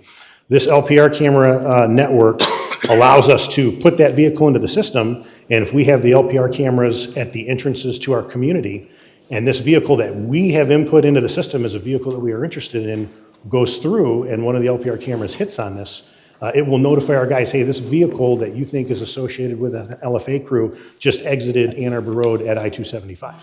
And then our people can go and start canvassing the area and looking for that vehicle, hopefully trying to prevent some crimes. So that's a little bit of a description of kind of what they are and what they are not. Even though we do not actively have LPR cameras in the township right now, the whole system is interconnected, right? It's a network. And all of our surrounding communities use flock cameras. Livonia has them, Redford has them, Westland has them, Northfield Township has them, Novi has them, Farmington Hills has them. I think, is Canton going to them? Do we know? Yeah, so Canton is trending in that direction. So we are all surrounded by communities that either have or are going to the flock camera system. And if I enter a vehicle into the system that I'm looking for, if it drives past a flock camera in Livonia or Redford or wherever the case may be, we will get that information. Some of examples of cases where we have utilized flock data to help us solve crimes. A few years ago, we had an ATM theft at our Shell gas station up at 5 Mile and Beck. The folks came in, middle of the night, one of them distracted the clerk, who was the sole employee working there, while the other person literally unplugged the ATM machine, loaded it into the vehicle, and then they left. The clerk caught a look at the vehicle as it was pulling out. He said he thought it was maybe a PT Cruiser or a Chevy HHR, but he knew that it had a certain sticker in the rear window, and he knew that it had front driver's side damage. And so we were able to, though we didn't have flock cameras, we paid to have access to that network. We were able to search for that, and we got a hit on I think it was a PT Cruiser with driver's side front damage with a sticker in the rear window. From that, we were able to follow that vehicle where it hit on LPR cameras as it went back to where those people lived. We actually went down there, our detectives located the vehicle, and we recovered the ATM machine in an alley behind the house. So that's one example of how we use this technology to solve crimes right here in the township. We had a counterfeiting, I guess you'd call it a ring, that we were able to develop suspects from the LPR camera network through Flock. That was within the last month. And then just last week, we had a subject come in and report his adult child missing. Didn't know where his kid was and didn't know where the vehicle was. We put that vehicle into the Flock camera system. It hit down in East Point. Our detectives went down, started looking around in East Point where this vehicle had hit. We found it at a motel. That young man was being held against his will by two individuals. He was actually kidnapped, we believe, in Ann Arbor, but we were able to safely recover him because of this Flock camera network. Now, again, we are able to access the network right now with other surrounding communities who have Flock cameras, but we're looking to install those in our own venue here as well. Now, are there other vendors? There are. I looked at 3 different vendors when I started this project over a year ago. I looked at Flock, obviously. I looked at Motorola, and I looked at Verkada. We met with representatives from all 3 of those companies. They came to the station. They gave us presentations. The township supervisor attended at least 2 of those presentations. After looking at all of these vendors, it's the determination of the police department that Flock represents the best value for money. It is kind of the industry leader in Southeast Michigan, and I would argue across the country as far as LPR cameras go. The difference between what Flock offers and what the other vendors offered, Flock is a lease. The other vendors would have required us to buy the equipment. Once we buy it, we own it. There's no upgrades. If it's damaged, we got to pay for it. If there are maintenance issues with it, we need to replace batteries, we need to replace solar panels, whatever the case may be. That would all fall upon us. With Flock, it's a lease. We pay our lease payment. If a new, better camera comes out to replace the older one, Flock swaps those out. If the batteries die, Flock comes out and swaps those out. If a solar panel dies, Flock comes and replaces that at no cost to us.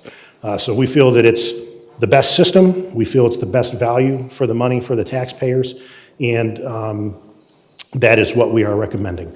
The Downtown Development Authority contract, so there's 2 separate contracts, and I can talk to each contract here, or I can just hit both of them at the same time. That's up to the board. The Downtown Development Authority contract is specifically for those along the Ann Arbor Road corridor. We, as the police department, wanted to also cover more area in the west end of the township, and also the north end of the township up near the Lake Point sub. So we also have a separate police department contract, which we intend to pay for using state forfeiture funds. That would be for 12 LPR cameras. All of these are a 3-year lease. And I think that's all I have at the moment. I'm happy to answer any questions. And you selected the model that is solar powered, right? Correct. And it works in the wintertime? It does. Yep. Yep, I have they come with battery packs and, yep, It'll charge the battery pack? the solar charges the battery, yep. And it has a life, a certain number of hours, if there's darkness or no sun, right? Yeah, they work at night, they have night vision. Yeah, so if it powers up by the sun during the day, and it will last during the overnight hours. So regarding the quantity, you're proposing 26 of them? Correct. How does that well, I guess we're small in population, but is it because we're a larger size township? How do we compare to other townships? Do they have just as many? You know, I'm not sure what the other municipalities' numbers are. We looked at the major points of ingress and egress to the township, and then the Downtown Development Authority, we kind of wanted them, and I'm not going to get into specifics of where we intend to deploy them, but they're going to be throughout the Downtown Development Authority. Because what we don't want is, for instance, somebody to commit a crime at one of these businesses in the DDA and maybe head south on Lilly Road, right? Take Ann Arbor Road to Lilly and then head south, and then, you know, we don't have an LPR camera until the freeway entrance down here because we won't catch them on an LPR camera. So the objective is to have them strategically placed along the Downtown Development Authority Ann Arbor Road corridor. That is where the most intense concentration of these cameras will be. The other cameras are going to cover our entrances and exits from the freeway, both M14, so that would be Sheldon Road and Beck Road, and then, of course, the DDA will encompass Ann Arbor Road and I-275. Sure. And then, of course, we have some other, I would say, common points of entry into the township. We'd like to have some coverage at those areas as well, that they're outside of the DDA area.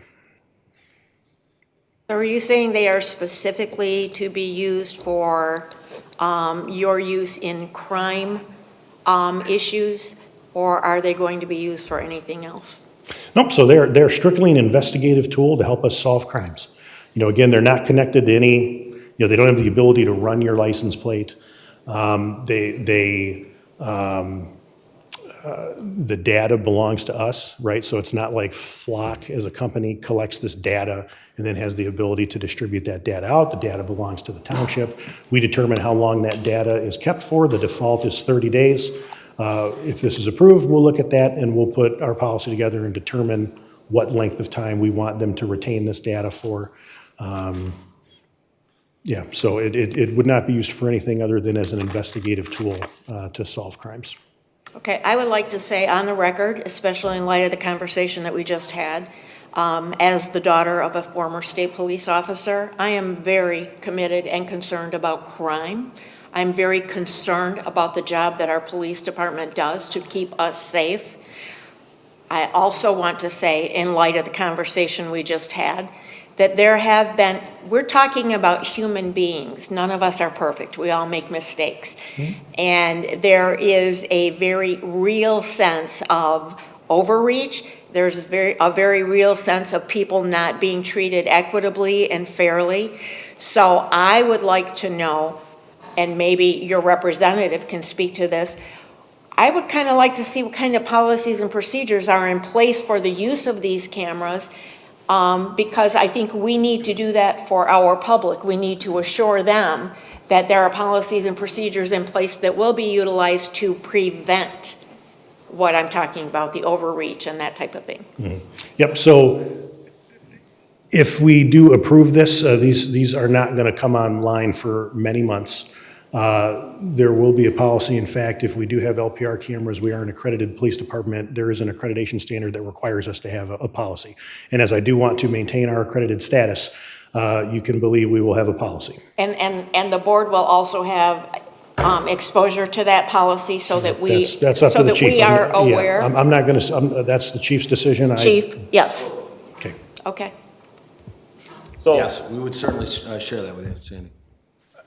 I understand what we're trying to do is avoid employee abuse where you may spy on your husband. Ex-girlfriend, whatever, yes. Right. So any time that an officer searches, so the LPR camera system, if you're going to do a search, right, or if I'm going to enter a vehicle in there that I think is associated with an organized retail crime group or something like that, and I do a search for that, that is all logged. There is a record of anybody who searches in there. You can't just go and randomly search. That search has to be tied to a case. You have to have a reason for the search. You have to put a case number in there to be associated with why you're searching for that vehicle. So Just like we do with it does maintain a log of who is searching, what they're searching, and what the reason is for the search. Because Just like lean usage Yes. in Clemens, yeah. I would like to ensure that the policy that is written provides for proper punishment for anyone who violates that, because you're absolutely right. I mean, we can't have that. So the policy would likely refer back to our standards of conduct, and we do have a policy on use of department computers and things like that. So it would probably refer to any violation of this policy, searching for whatever reasons would be a violation of those policies, and the appropriate disciplinary measures as laid out in our discipline policy would apply. And I want to make it clear, I'm not suspecting that any police officer is going to violate it. I just want to make sure that our citizens are protected. Yep.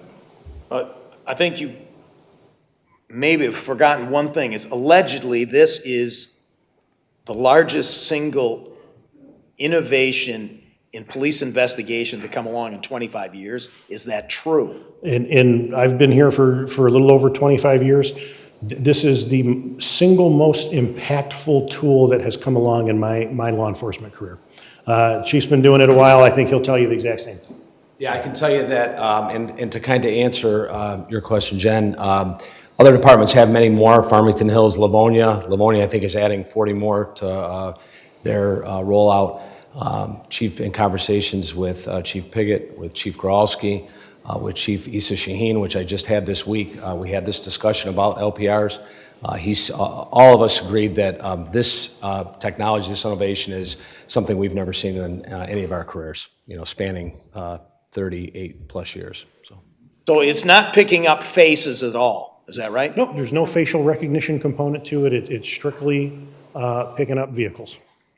Have you looked into any lawsuits that might be out there against police departments for mishandling? Are you guys getting in with all new technology? There can be some abuse, and not just even for someone's personal information, but what do we have to back us up on investing in false or inaccurate charging of people based on the data? I'll let our flock representatives chomping at the bit to answer your question there, so I'll let him step up. Mr. Kermey, members of the Board of Trustees, thanks for having me. My name is Mike Lampman. I am your city's flock safety rep, and I'm happy to be here. So as far as just accountability and audit trails and everything like that, as Assistant Chief Cooter said, there is a permanent audit trail that is recorded for every single search that an officer does. It's tied with that officer's name, search reason, case number, and all the pertinent details of the search. As far as the audit goes also, we also, so in addition to the police department that's going to conduct their own audits, whether they set that up as quarterly, semi-annually, or whatever tempo they want to do, some departments do monthly. We also internally also track and make sure that there's proper use of the system, and we also hired a third-party independent auditing company also that goes through, does audits to make sure that it is being used appropriately. There is a couple cases where we've uncovered where there weren't proper use cases for it. I believe there is one law enforcement agency that we completely kicked out of the system, and then there's a couple one-off bases with one-off officers, exactly like what you all mentioned, like trying to keep track of an ex-wife or something like that. And our auditing tools spotted it. And in most of those cases, because of the brevity of the situation, those officers actually face criminal charges for that. So in this other case, this was like a systemic issue, this police department that got kicked off? It was before I joined Flock, so I don't really know all the details of what exactly happened in that situation, but I do know that our auditing system flagged it as improper use of the system. When we reviewed, we just severed our partnership with them entirely. I mentioned several meetings ago, I watched true crime, and I like that better than the news.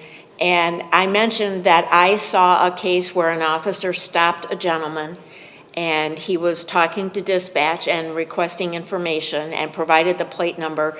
And the dispatcher told him that vehicle was in Mexico earlier today at this point in time.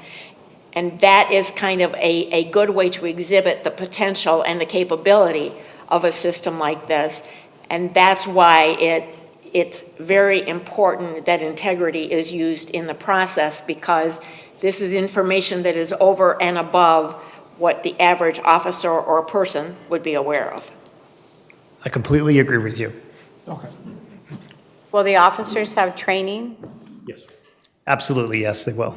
So we provide rigorous training for all the officers for different levels, whether they are detectives, patrol, for different use cases. The department also has control too of like who can create the hot list or enter a specific vehicle into the system that they're looking for, whether it's going to be like the command staff, if it's going to be investigators, detectives, or at the patrol level. So, and then they also control, the department does, who can access that data, what they can actually see through the system and everything as well. And then I'll speak to that as well. So part of the contract for this lease is that representatives from Flock, like he mentioned, will come out and actually train us how to use the software. We do have a little bit of a head start because the city of Plymouth does have at least one. I think they're up to 2 Flock cameras now. So we have their software program already in dispatch because we do dispatch for the city of Plymouth. So we do have a slight head start versus an agency that was just getting started on this. However, part of the contract is Flock will come out and provide more formal training for our folks. And then as far as the policy goes, when that policy does go into place, we have an electronic document management system. All of our policies are electronic. That policy would be issued to every member of the department. They would have to read it. They would have to sign off that they read it. And then we would also issue a directive to our supervisors that they were going to go over this policy with their staff at shift level training at briefings. So we would be trained both on the use of the system, and then when the policy is put together, the individual folks would have to read it, sign off on it, and then they would each receive training on the policy itself as well. Any other questions? And then just how visually obtrusive are these things? The picture in the packet here, they looked kind of big and ugly, but. So I'll speak to that. Before I started with this project, I don't think I ever observed a Flock camera. Once, about a year ago, I started getting into this project. I see them everywhere now. But that's just because I'm really aware of them, because this is kind of my project and my baby here. My wife never sees a single one of them, and every time we're driving, I always point them out to my wife. It really irritates her because I keep telling her all the LPR cameras that we pass. But if you didn't know what you were looking for, you would drive right past it and on Ann not Arbor give it a Road? second glance. Yeah, on Ann Arbor Yeah, Road? they're not very large. They're not very large. Yeah. Are they gonna like attach to like a light pole, or are they gonna be standalone? No, so or they'll have, just- they'll have a standalone pole, and they have a little solar panel that's on top, and the camera and a little battery pack. They're not large. And there should be some information in the packet that has pictures of them, and the pole that they're mounted to. Can we scroll to that, Bob? Is there And drive to a surrounding community, and as you go on a main thoroughfare into like Northville Township or Livonia, if you look, you'll see them.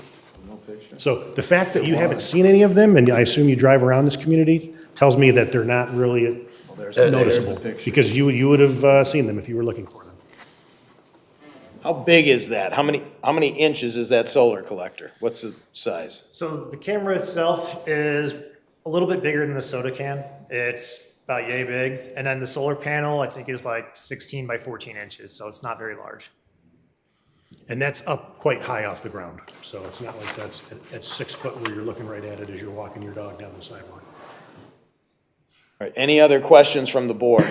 Yeah, sorry. That's, I guess, my baby over here. Do you feel as a community that this is, like this isn't Detroit, this, I don't feel like it's just like an eminent thing that we need to be doing. I'm also just visualizing 14 of these going down Ann Arbor Road, and how welcoming does that feel to our community?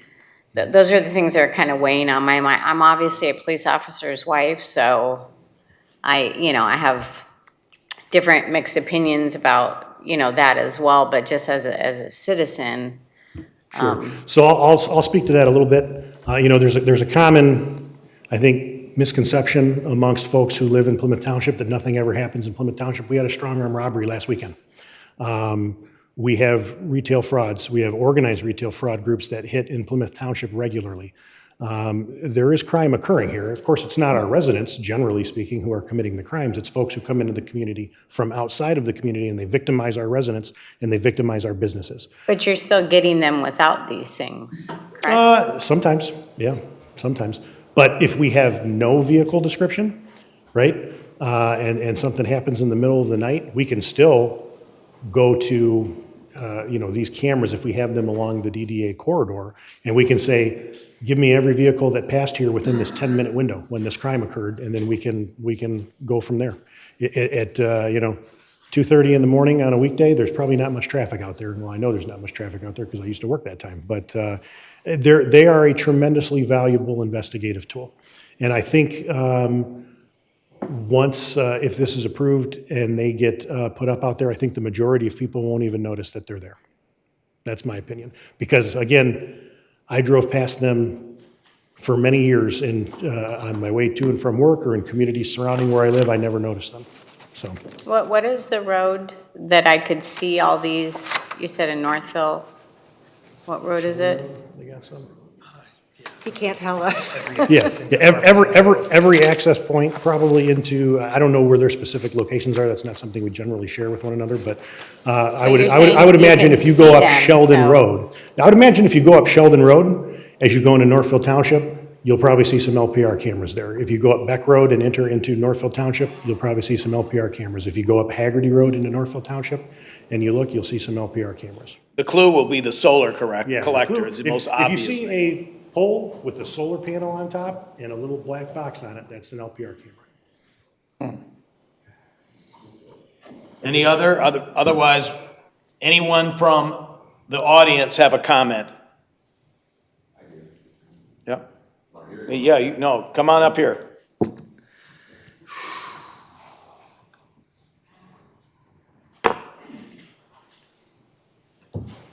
Paul Scholes from Green Meadows.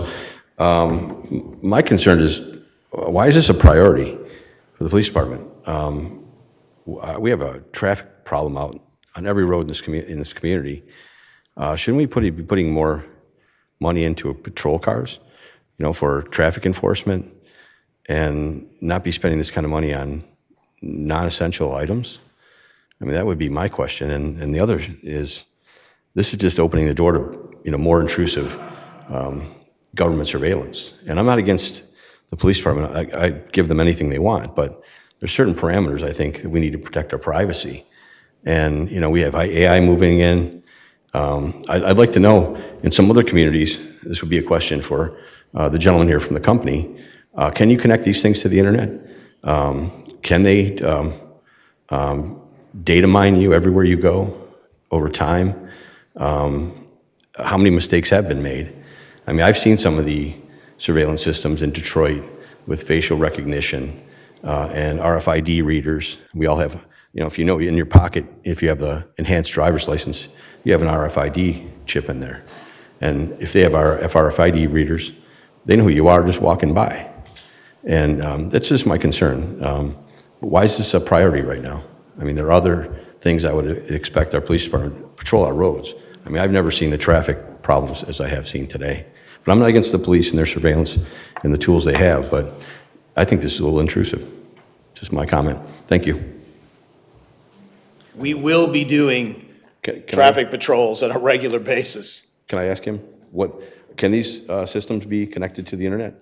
And can they data mine? Can they, Are other communities like Chicago or Detroit, are they doing this kind of stuff? Yes, they're all doing it.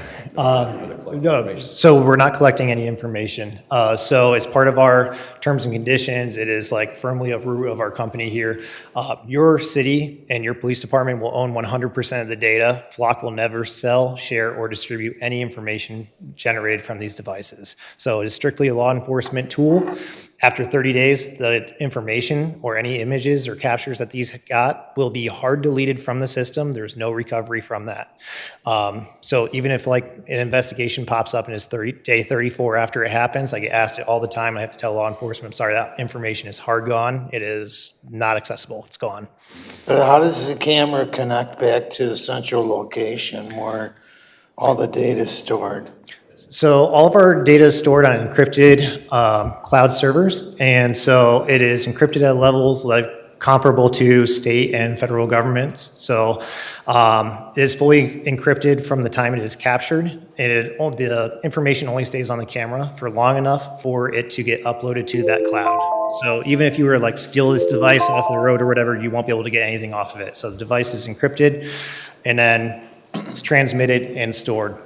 But what is it used for transport? Does it use a cell network or? It is a cellular network, LTE cellular transmission.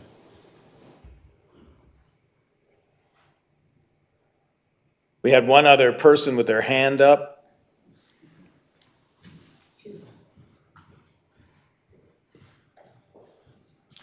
I just want to answer the question that was asked, right? That solar panel is 14 by 21 inches, it's 30 watts, okay? And the camera itself looks like it's 8 by 5 by 2.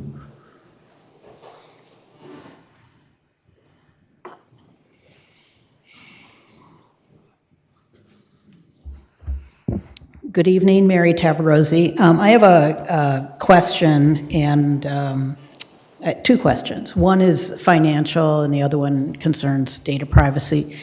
Given that there's going to be more cameras deployed along the downtown development corridor, 14, I think you said, and for the vast majority of that corridor, or at least a huge amount of it, is half the city of Plymouth. And we're going to put 14 cameras up. They have a total of 2.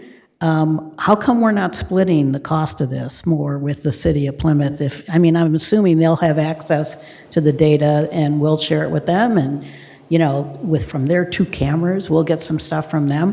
But if we're putting up 14 and we're paying like $61,000 year one, $44,000 the next 2 years, shouldn't we be asking them to kick in some money? That's my first question. Second question about data, and I think Trustee Groth said we have to be able to tell the public what to expect about the data collected off these cameras. A hypothetical question that I have is if another agency, another government agency came knocking on the door and said to the Township of Plymouth, we want to download the data that you have for the last 30 days on those cameras. And I'm just going to make up an example, like maybe HHS or something. Would we have to give it over to them? Like ICE, for example? Well, I used the term HHS to But that's treasurer what's on their endorsements. mind. That's what you're referring to. But anyway, that's a question I have. I understand about the issue of not wanting employees to, have inappropriate access to the data. But once we have the data, the township has the data, if it's requested by another government agency, do we have to release it to them? I think the public needs to know if that is a possibility. Thank you. Yeah, so the answer, do we have to release the data to another government agency? No, we don't have to. Now, if they have access to the Flock network, they can run a search, and they can have access to, if that vehicle they're searching for pinged in our area, our venue, one of our cameras. Now, I think that we have an option where we can lock out other municipalities. I don't think that we would do that because we work in cooperation with many neighboring communities and we wouldn't want to lock them out because we want to work collaboratively with them to solve crime. So, and I'll let the Flock rep speak further. I'll also add by default too, so all federal agencies are automatically blocked from any state level or city level entities. So like you would have to manually add them in to be able to access your data, which I don't think very many agencies are going to do. Make it subpoena. That's not going to stop them. They'll do what they want. Or FOIA or whatever, yeah. Well, you can also cooperate with them and give them the data. Or yeah, they could get a court order for it, you know. But by default, they will not have access.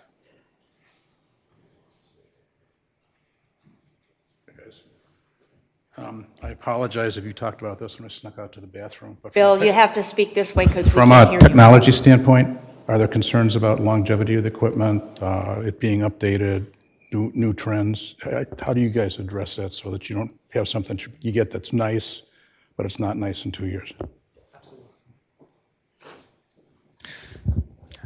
So with your Flock investment here, so with your subscription, anytime we come up with new devices as your older devices start to age out or anything, just like your cell phone or anything like that, right? Your tech from 2 or 3 years ago isn't as good anymore. So same thing here, our devices, as we come up with newer and better equipment, you guys will automatically get those investments as devices tend to age out. We also push out software updates constantly.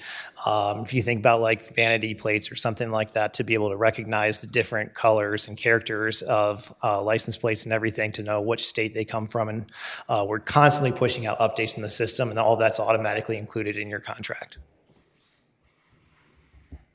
All right. Do you have sample procedures that are being used by police departments that you could share with our police department? Absolutely. I actually have already pushed that over. Okay, good. Thank you. Certainly. And we can also receive them from friendly departments. No sense reinventing the wheel. Start from somebody else's and work to yours. We'll start from an Any more- accreditation compliant. Any one, more yes. comments, questions? Otherwise, we're ready for a motion. Mr. Supervisor, I move to approve.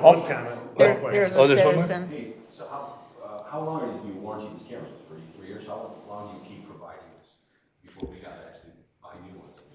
Reinvest in it? It's in the packet. All right, so the question was how long till you guys would have to either buy the cameras or reinvest in it. So as long as your contract stays current, like we'll continually upgrade the devices for as long as it goes. So we are very proud. We have a well over 99% retention rate for our contracts when they come up. So, but again, as long as that contract stays active and you all keep going, we'll continually update the devices. If at the end of the contract, your city, township here decides that it's not good value added, you don't want it, we'll collect the devices at the end. No harm, no foul.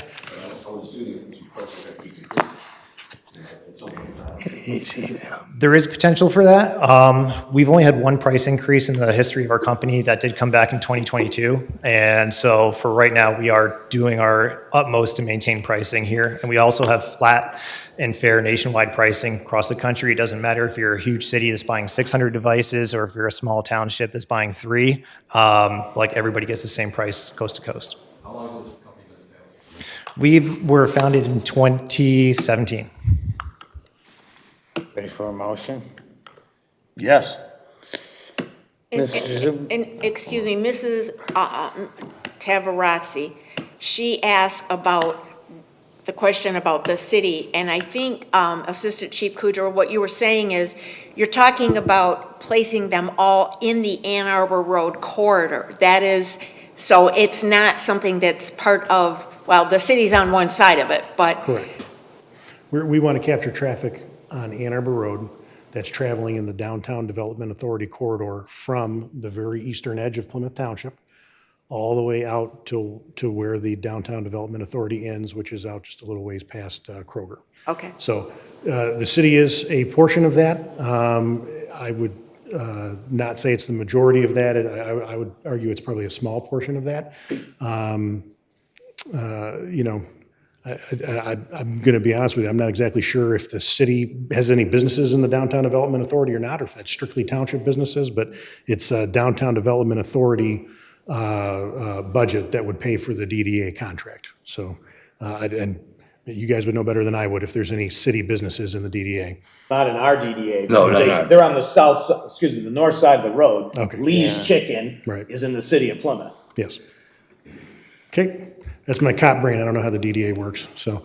Mr. Supervisor, I move to approve Resolution 2026-01-13-02 to authorize the Township Supervisor to sign a 3-year lease agreement with Flock Safety for the installation and use of 14 LPR cameras with fees to be paid from the Downtown Development Authority Rental Lease Equipment Account 248-727-940-.000. Second. Okay, Clerk Vorba, yes. Trustee Buckley, Personally, I'm pretty conflicted about this one. I don't feel like it's a priority. I think the cost could be better used. I also think they're visually obtrusive, not that hometown feel that we want, and nor do I think it's imminent. So I'm going to say no. I'm sorry. okay. Trustee Groth, No. Trustee Clinton, Yes. Trustee Stewart, Yes.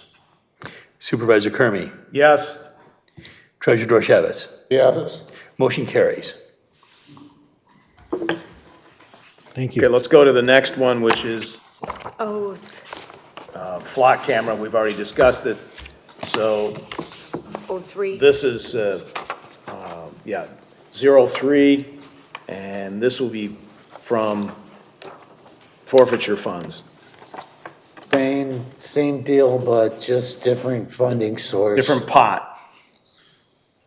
Mr. Supervisor, I move to approve Resolution 2026-01-13-03 to authorize the Township Supervisor to sign a 3-year lease agreement with Flock Safety for the installation and use of 12 LPR cameras with fees to be paid from the State Forfeiture Fund, number 265-311-9400.000.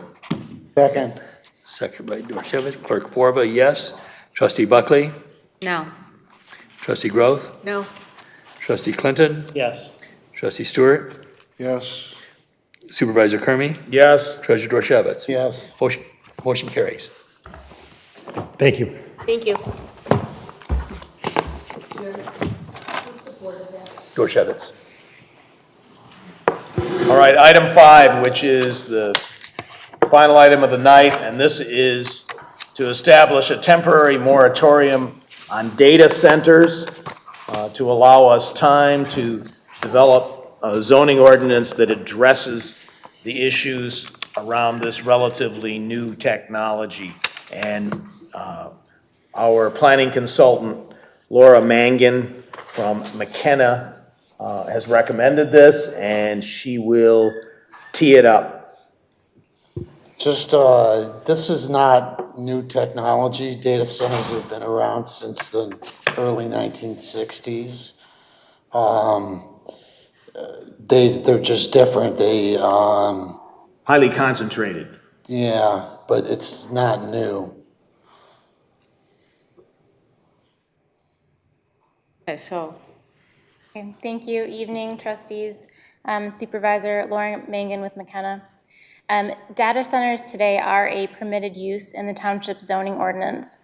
This means that if a developer came in tomorrow to the township and submitted a site plan for a data center, as long as that plan met the basic requirements of the zoning district, so the dimensional setbacks, the landscaping, parking, et cetera, the township would be in a position where you would legally need to approve that site plan because it meets your code.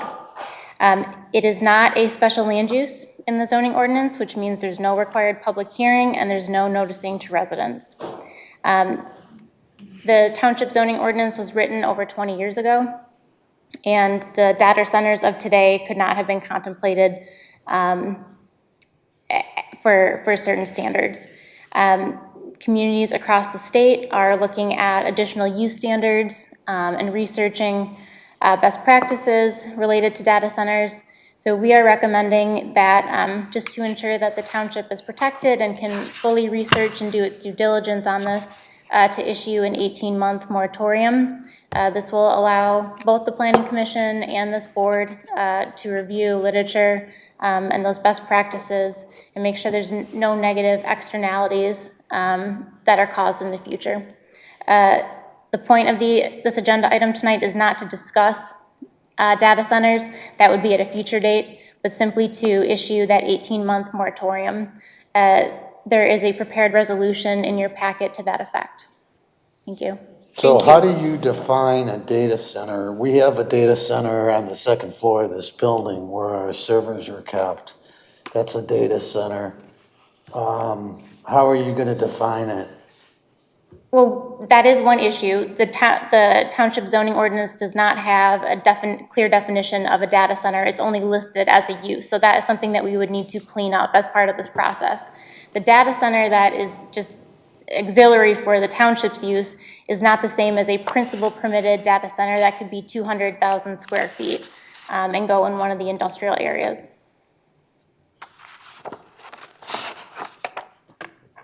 So wouldn't we need to articulate that? No.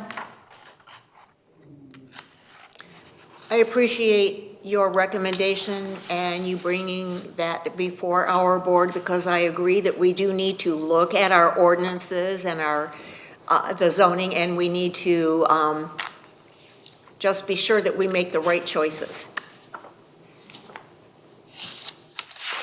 I'm not sure though. So somebody could build a data center as a matter of right, but GM could build a data center. And so what we're saying is General Motors couldn't build a data center in Plymouth Township. With a moratorium, no data centers would be allowed for new construction. Within these 18 months timeframe. I'm sorry, I missed the early point. What were we saying about the 2,000 square foot? Data centers can range in size from micro establishments like 5,000 square feet to over 200,000 square feet. So I think there's a the scale one in involved. Saline is allegedly 4 million square feet. Usually they're phased, where they start smaller and then expand. And would it take us that long to gather this pertinent information and have a discussion? It may take less time than that, which is perfectly acceptable, and in that case, the township would just adopt some text amendments within, a year or so. But this is just to provide enough cover. There are many planning applications going on right now, so don't want to rush anything. Do we have anybody that has approached the township to build a large-scale data center? No. Yeah, I've known of none. None have approached me, none have discussed it. We did have some businesses that were allegedly marketing their buildings as data centers. And that was on the site of what was going to be the racetrack. Well, yeah, there was a sign up there. Right. They were By marketing Colliers. that way, yeah. Yeah, it's not up there anymore. No, I'm just simply stating that we have had someone market a site as a data center. They just didn't catch any fish yet. They Right. can't, and you can't put them just anywhere. They have Correct. to be along where you have high bandwidth pipes, and you've got to have power. Gotta have power. But you have to have connectivity, so you can't just stick one anywhere. Of course, you could build a connectivity like in Saline Township. You could. It's not cheap. But I'm just wondering if we're trying to solve a problem that we don't have. Well, it came up during the joint study session where they were talking about the parcel of land that's like triangular and like, what we were open to in terms of land use for that. And then data centers got brought up as a possible use of that. And would we be open to it? And so the discussion went back and forth. Are you talking about in the MITC, that triangle? Yeah. Yeah. And then John mentioned that, I think you said Northville Township or city Northville City. had just passed a moratorium. This week. And so. They have no property. Last week. Yeah, for them, it's a moot point. Just allows us the opportunity to make sure that our zoning ordinances and everything is in place so that if the request comes, we are ready for it. That's really what we're asking for, is the time to do that, to address that. Then why do we need 18 months? Well, I think she just said we don't Shorten it need later. 18 months. She said it gives us time. But if you give yourself 18 months, you'll take 18 months. If you give yourself 6 months, you'll get it done in 6 months. That hasn't been the case with the master plan. Yeah, and most communities are doing at least a year on the moratoriums. That's what I'm seeing. What did Northville do? I thought they did 6 months.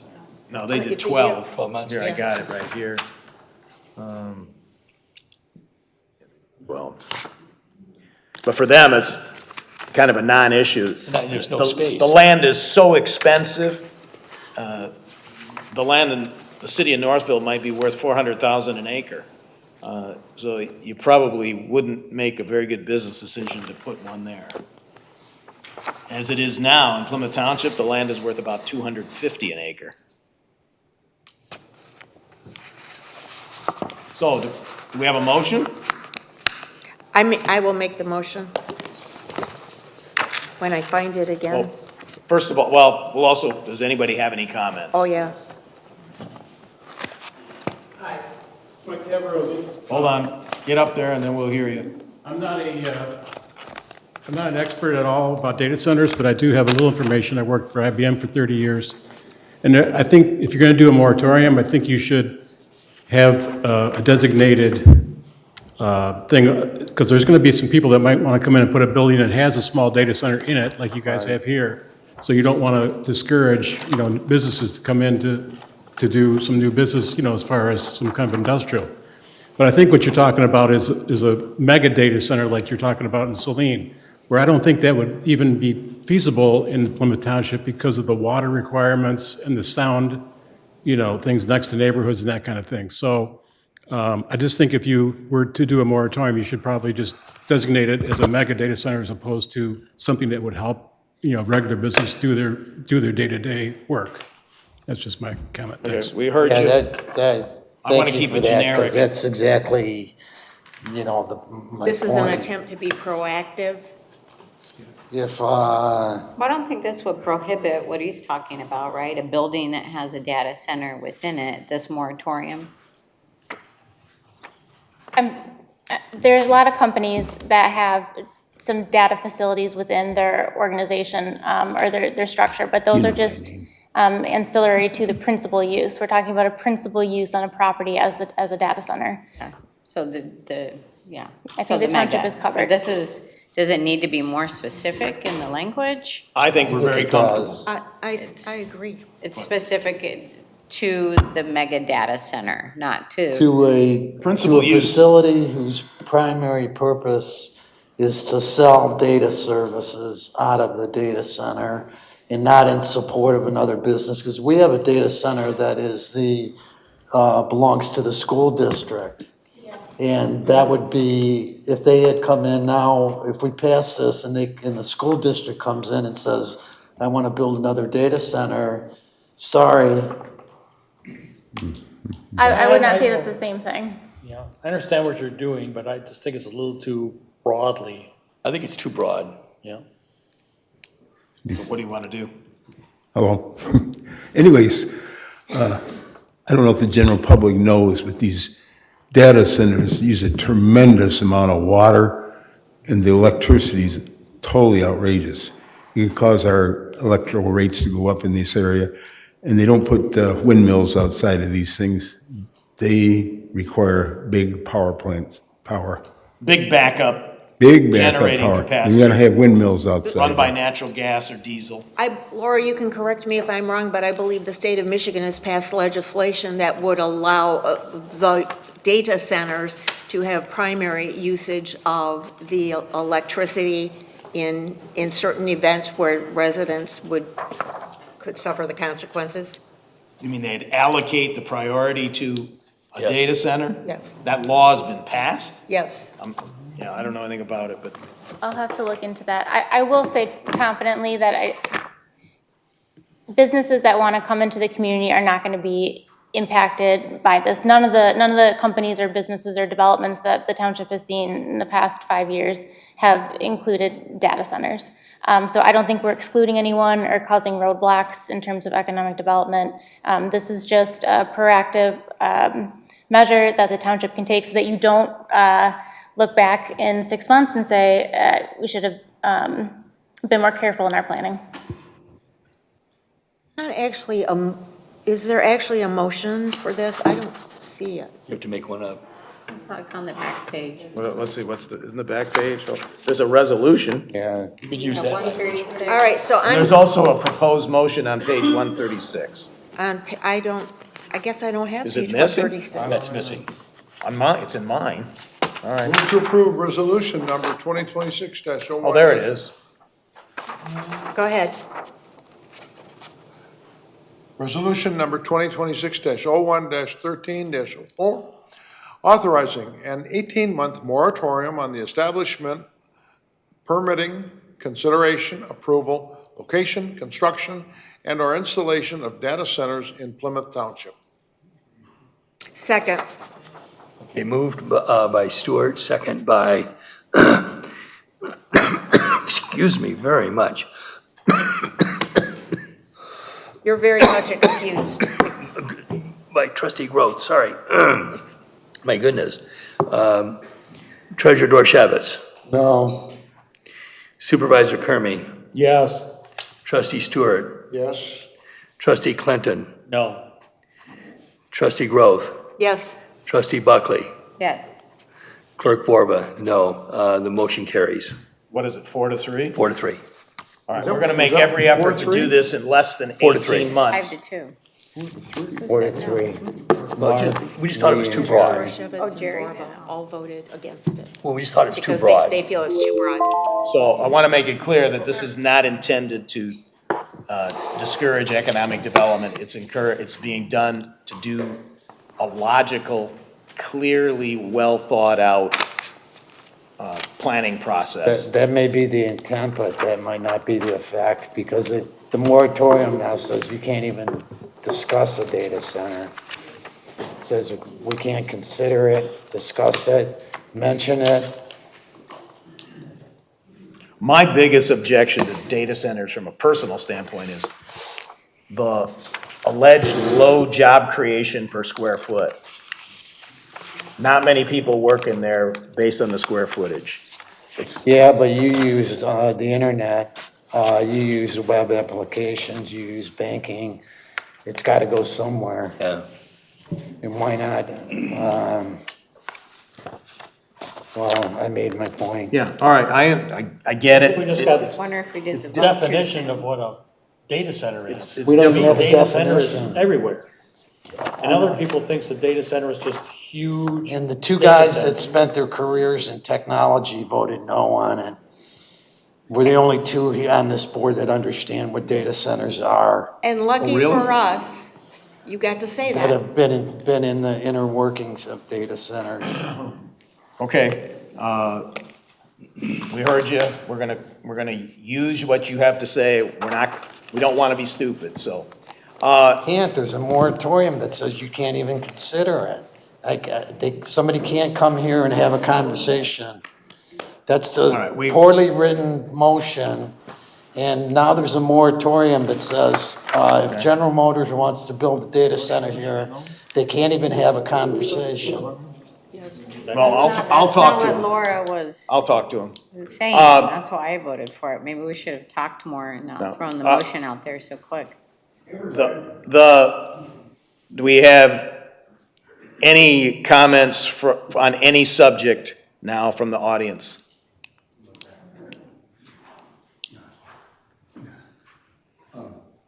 In reference to these cameras. Get up closer. Gotta Oh, speak in into reference to the cameras, we're putting them on Ann Arbor Road, and we're putting them on Sheldon Road? Sheldon? Maybe, we're not gonna totally disclose every spot. Okay, let's just say, anyways, we're talking about the city of Plymouth. I think, if I'm right, both the city of Plymouth and the township can issue tickets on both of those roads. Is that true? Okay, that's what I was wondering. On both sides of the roads? Both sides of the road. Plymouth Township, I've lived here 40 years. I mean, the city of Plymouth has been issuing tickets, sitting in the school parking lot over there for the last 40 years, issuing tickets. They're parked in Plymouth Township. Which, you mean at the church? But yes, in the mornings. Near West Middle School? Yep. I've written tickets. I believe the people on the city side too. I wrote a lot of tickets when I said on the city side. Hello, Mary Tavarosi again. One last question. It's been a month since at the meeting where we discussed that Clerk Vorva, you're going to, at some point in February, let us know the new precincts. And I was wondering, now that a month has passed and it's halfway through January, do we have a more definitive date of when the map will be available for the public to see, either on the township website or coming into the township hall? I'm not talking about the cards. I know you got to mail out all the new voter registration cards, et cetera. I'm talking about seeing the map. Do we have a more definitive date yet? The state just approved our plan. We just got that just a few days ago.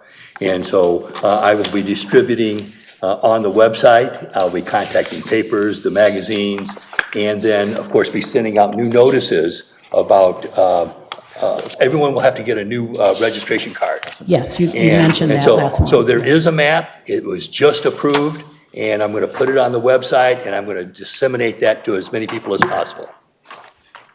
When? Well, probably tomorrow. Okay, tomorrow. Thank you very much. And also, just to let people know that, you know, the federal government made some changes on postmarking of ballots. That was just done in December. It doesn't count anymore, is that right? Well, no, it's just that what's going to happen is they're not going to, the post office is not going to postmark them at the post office where you drop off the thing. It's going to go to their processing center. So if you drop it off in the Plymouth post office, it goes to Detroit. That's where it's going to be postmarked, and it may sit there for a couple days. So what I'm going to be disseminating to everybody is that rule where you really can't count on the mail to make sure that your ballots were postmarked properly. So at least a week ahead of time, do it. Drop it off in one of our drop boxes, drop it off here. You can get an absentee ballot and go to an early voting center or on election day and run your absentee ballot through the tabulator on those days. So there's ways to circumvent that problem. So please be aware of that, and we'll be disseminating all that information. But you'll see that map pop up on the because we just got it back from the state. Anyone else? All right, I'm going to pass these. These are organization charts. Give one to Kevin also. Thanks for that. Anyone else we want? Pardon? Give Kevin one too. They're organizational charts. Yeah. So any comments from the board? Let's start with Bob Dorshevitz. So we had a kickoff meeting with BSNA yesterday to lay out the timeline as well as the major events that happen in the migration. Unfortunately, they're booked up for October, so we settled on November 16th as the go-live date. November 11th is Veterans Day, so we'll have a freeze on that day, a data freeze, and that's when they will migrate the data to the new system. And then for 2 days, we won't be able to, we'll have to have manual workarounds. So, but, you know, everyone has time to develop processes for that. So it went well. Most of the stakeholders were able to attend, and I think I forgot, the police department uses POs, so I forgot to invite you. I apologize for that, and the fire department. But you know, it was, I thought it was a good meeting. I thought they have a pretty well mature process for how they do these migrations. And that's all I had for the board and the public. Sandy Grove. I just want to note that for the board members, I did compile a report that shows all of the different boards and commissions and the impending expiration dates as well as the expiration dates. And I want to thank Supervisor Kermey for noting in the Plymouth Today magazine that we are hopeful that citizens will apply to serve on these boards and commissions because we do have expired terms and impending expirations, and it's an opportunity for us to allow for some more opinions and diverse opinions as it relates to planning, zoning, and those type of issues. Thank you for mentioning that. John? Two things. I want to encourage, first of all, three things. One, thank you very much for allowing me to serve. I appreciate the opportunity to be here and to look into things. Pursuant to that, I want to encourage people to read. And not only read, this is what people are spending time on. We're not reading books anymore. I happened to be invited to a breakfast this morning with President Royce, Mark Royce of General Motors, and then 88-year-old Roger Penske. These guys are still reading books. They're still reading reports. They're reading emails every morning, and they're analyzing. So I just want to encourage people. I've knocked off about 3 or 4 books since the week before, per week, since the week before Christmas.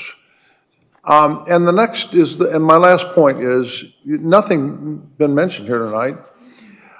Monday is Martin Luther King Day.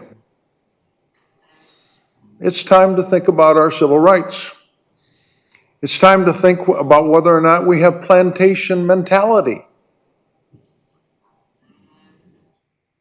Animal Farm, George Orwell. I read it in high school 65 years ago.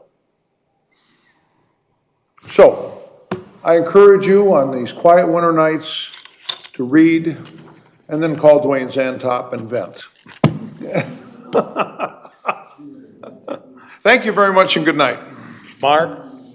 Anything? I'm all set. Just got to go home and read a book. Jan? Yeah, so 3 things. One, did someone from the board step up for the planning commission? Yes.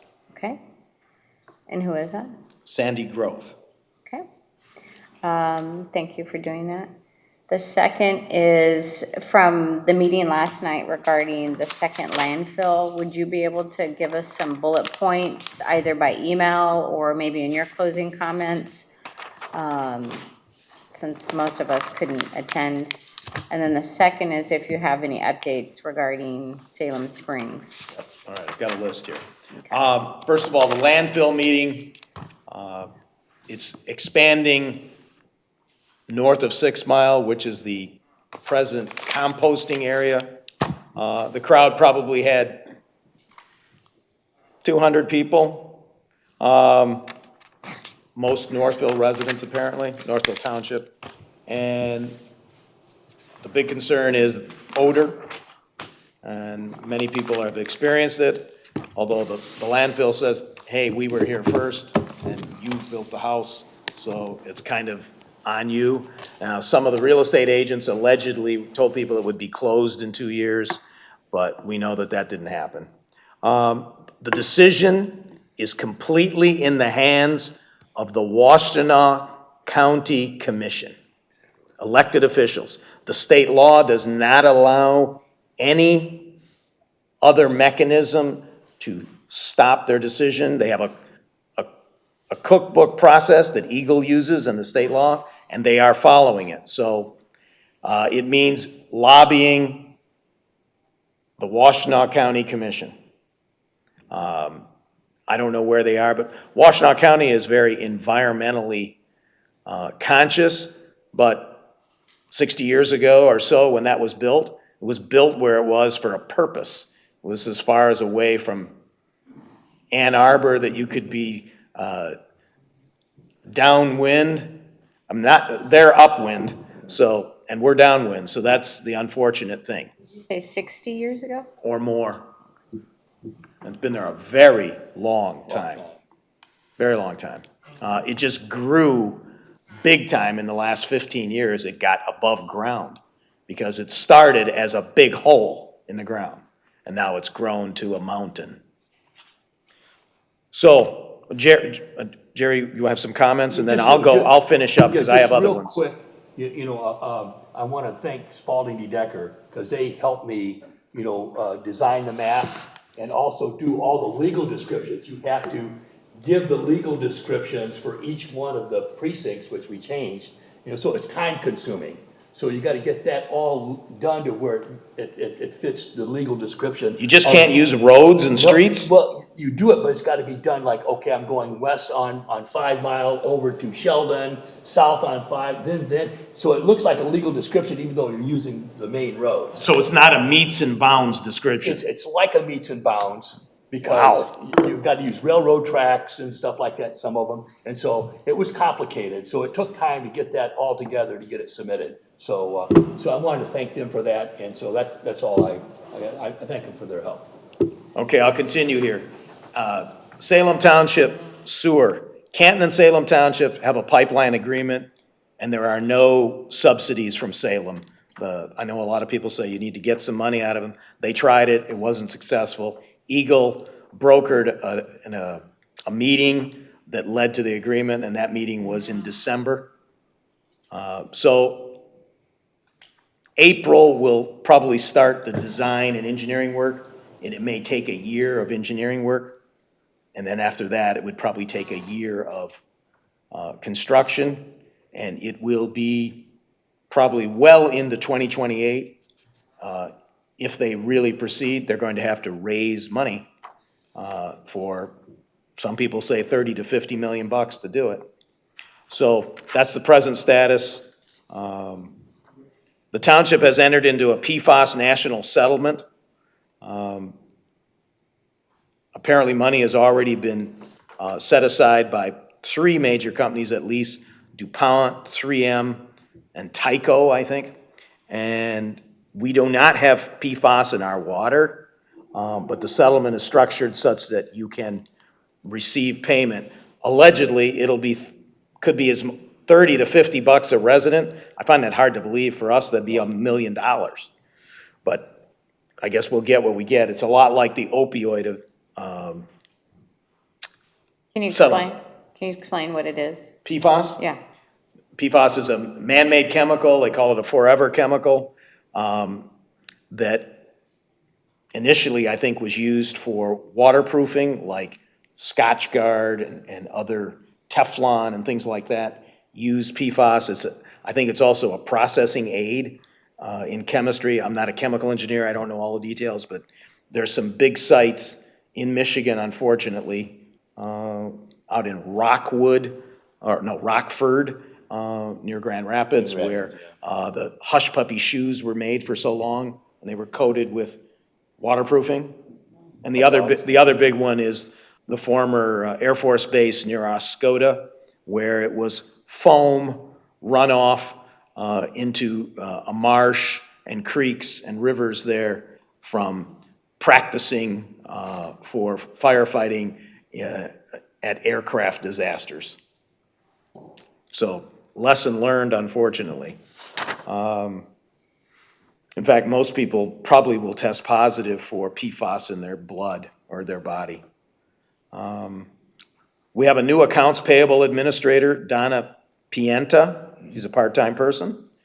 We have a new intern starting up in IT, Quentin Rushnell. He's a student in computer science. We have a new firefighter that'll be on board probably the first week in February, if we're lucky. We have a new 911 dispatcher. Are they on board? Yes. Alyssa Henry. Yes.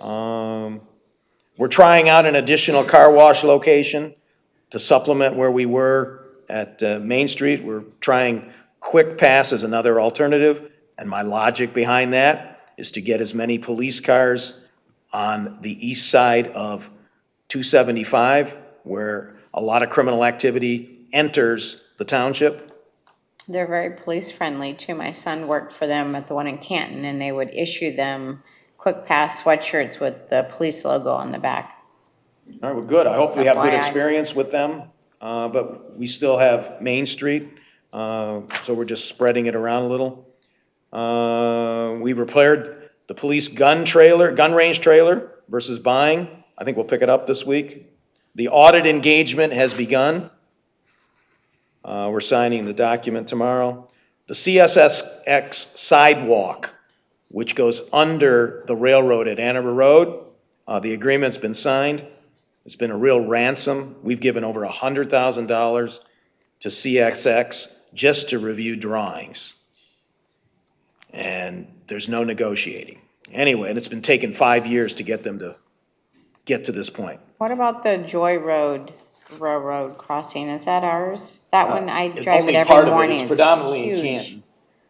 Well, Who it's do half you- in Canton and half in So Plymouth who do you Township. call about that? Because it's a huge pothole. I'm now like going around. Is it on the railroad or is it in It's the? right on the railroad. No, it's the railroad, and that's like talking to a brick wall, but It's we have a bad. phone number. Contact Sheila, she's got a list, a phone number for the CSX complaints. Okay. And Any word on the south side of Ann Arbor, underneath the railroad Oh, viaduct? that's another project that can't seem to end. Never ends.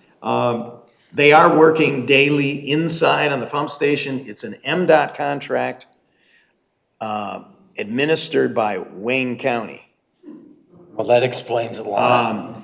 So part of the issue is the design is that the access road or parking area that they're putting in may be a problem because I think they should have put a retaining wall, and so they may have a hard time keeping the sidewall from collapsing. So I predict it may be longer than anticipated.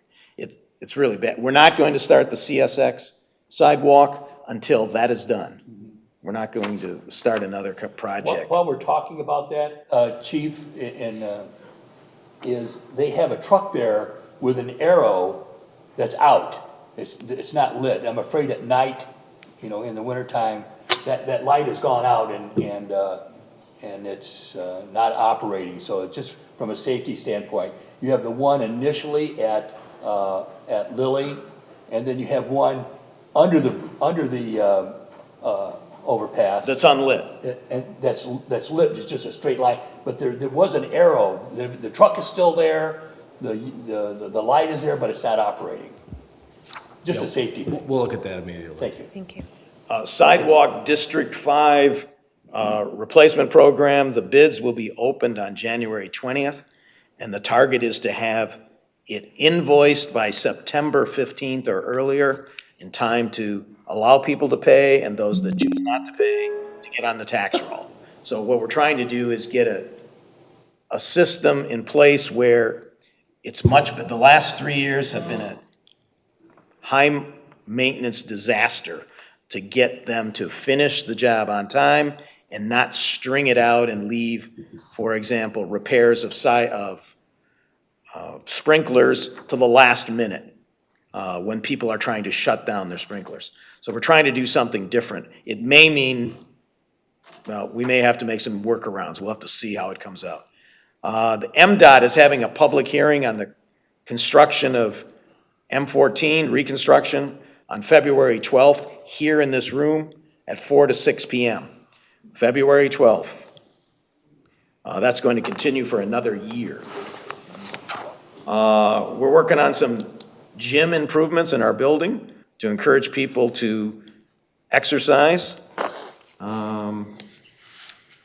The e-news, hopefully all of you got it sent to your, on Monday, to your township emails, but if you want it sent to your personal, go to the website and sign up and put your personal in.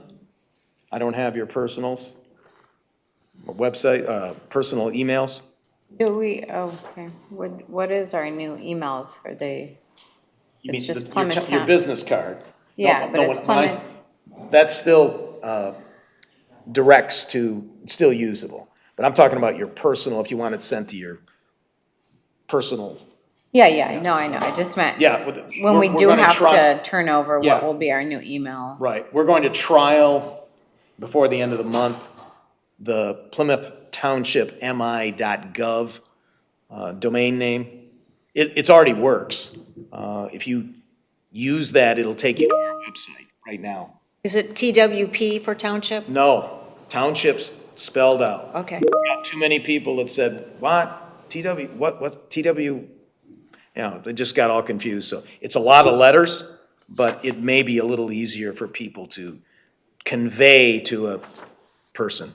Next week, or on January 27th, we're going to have annual reports from police, fire, building, and HVA.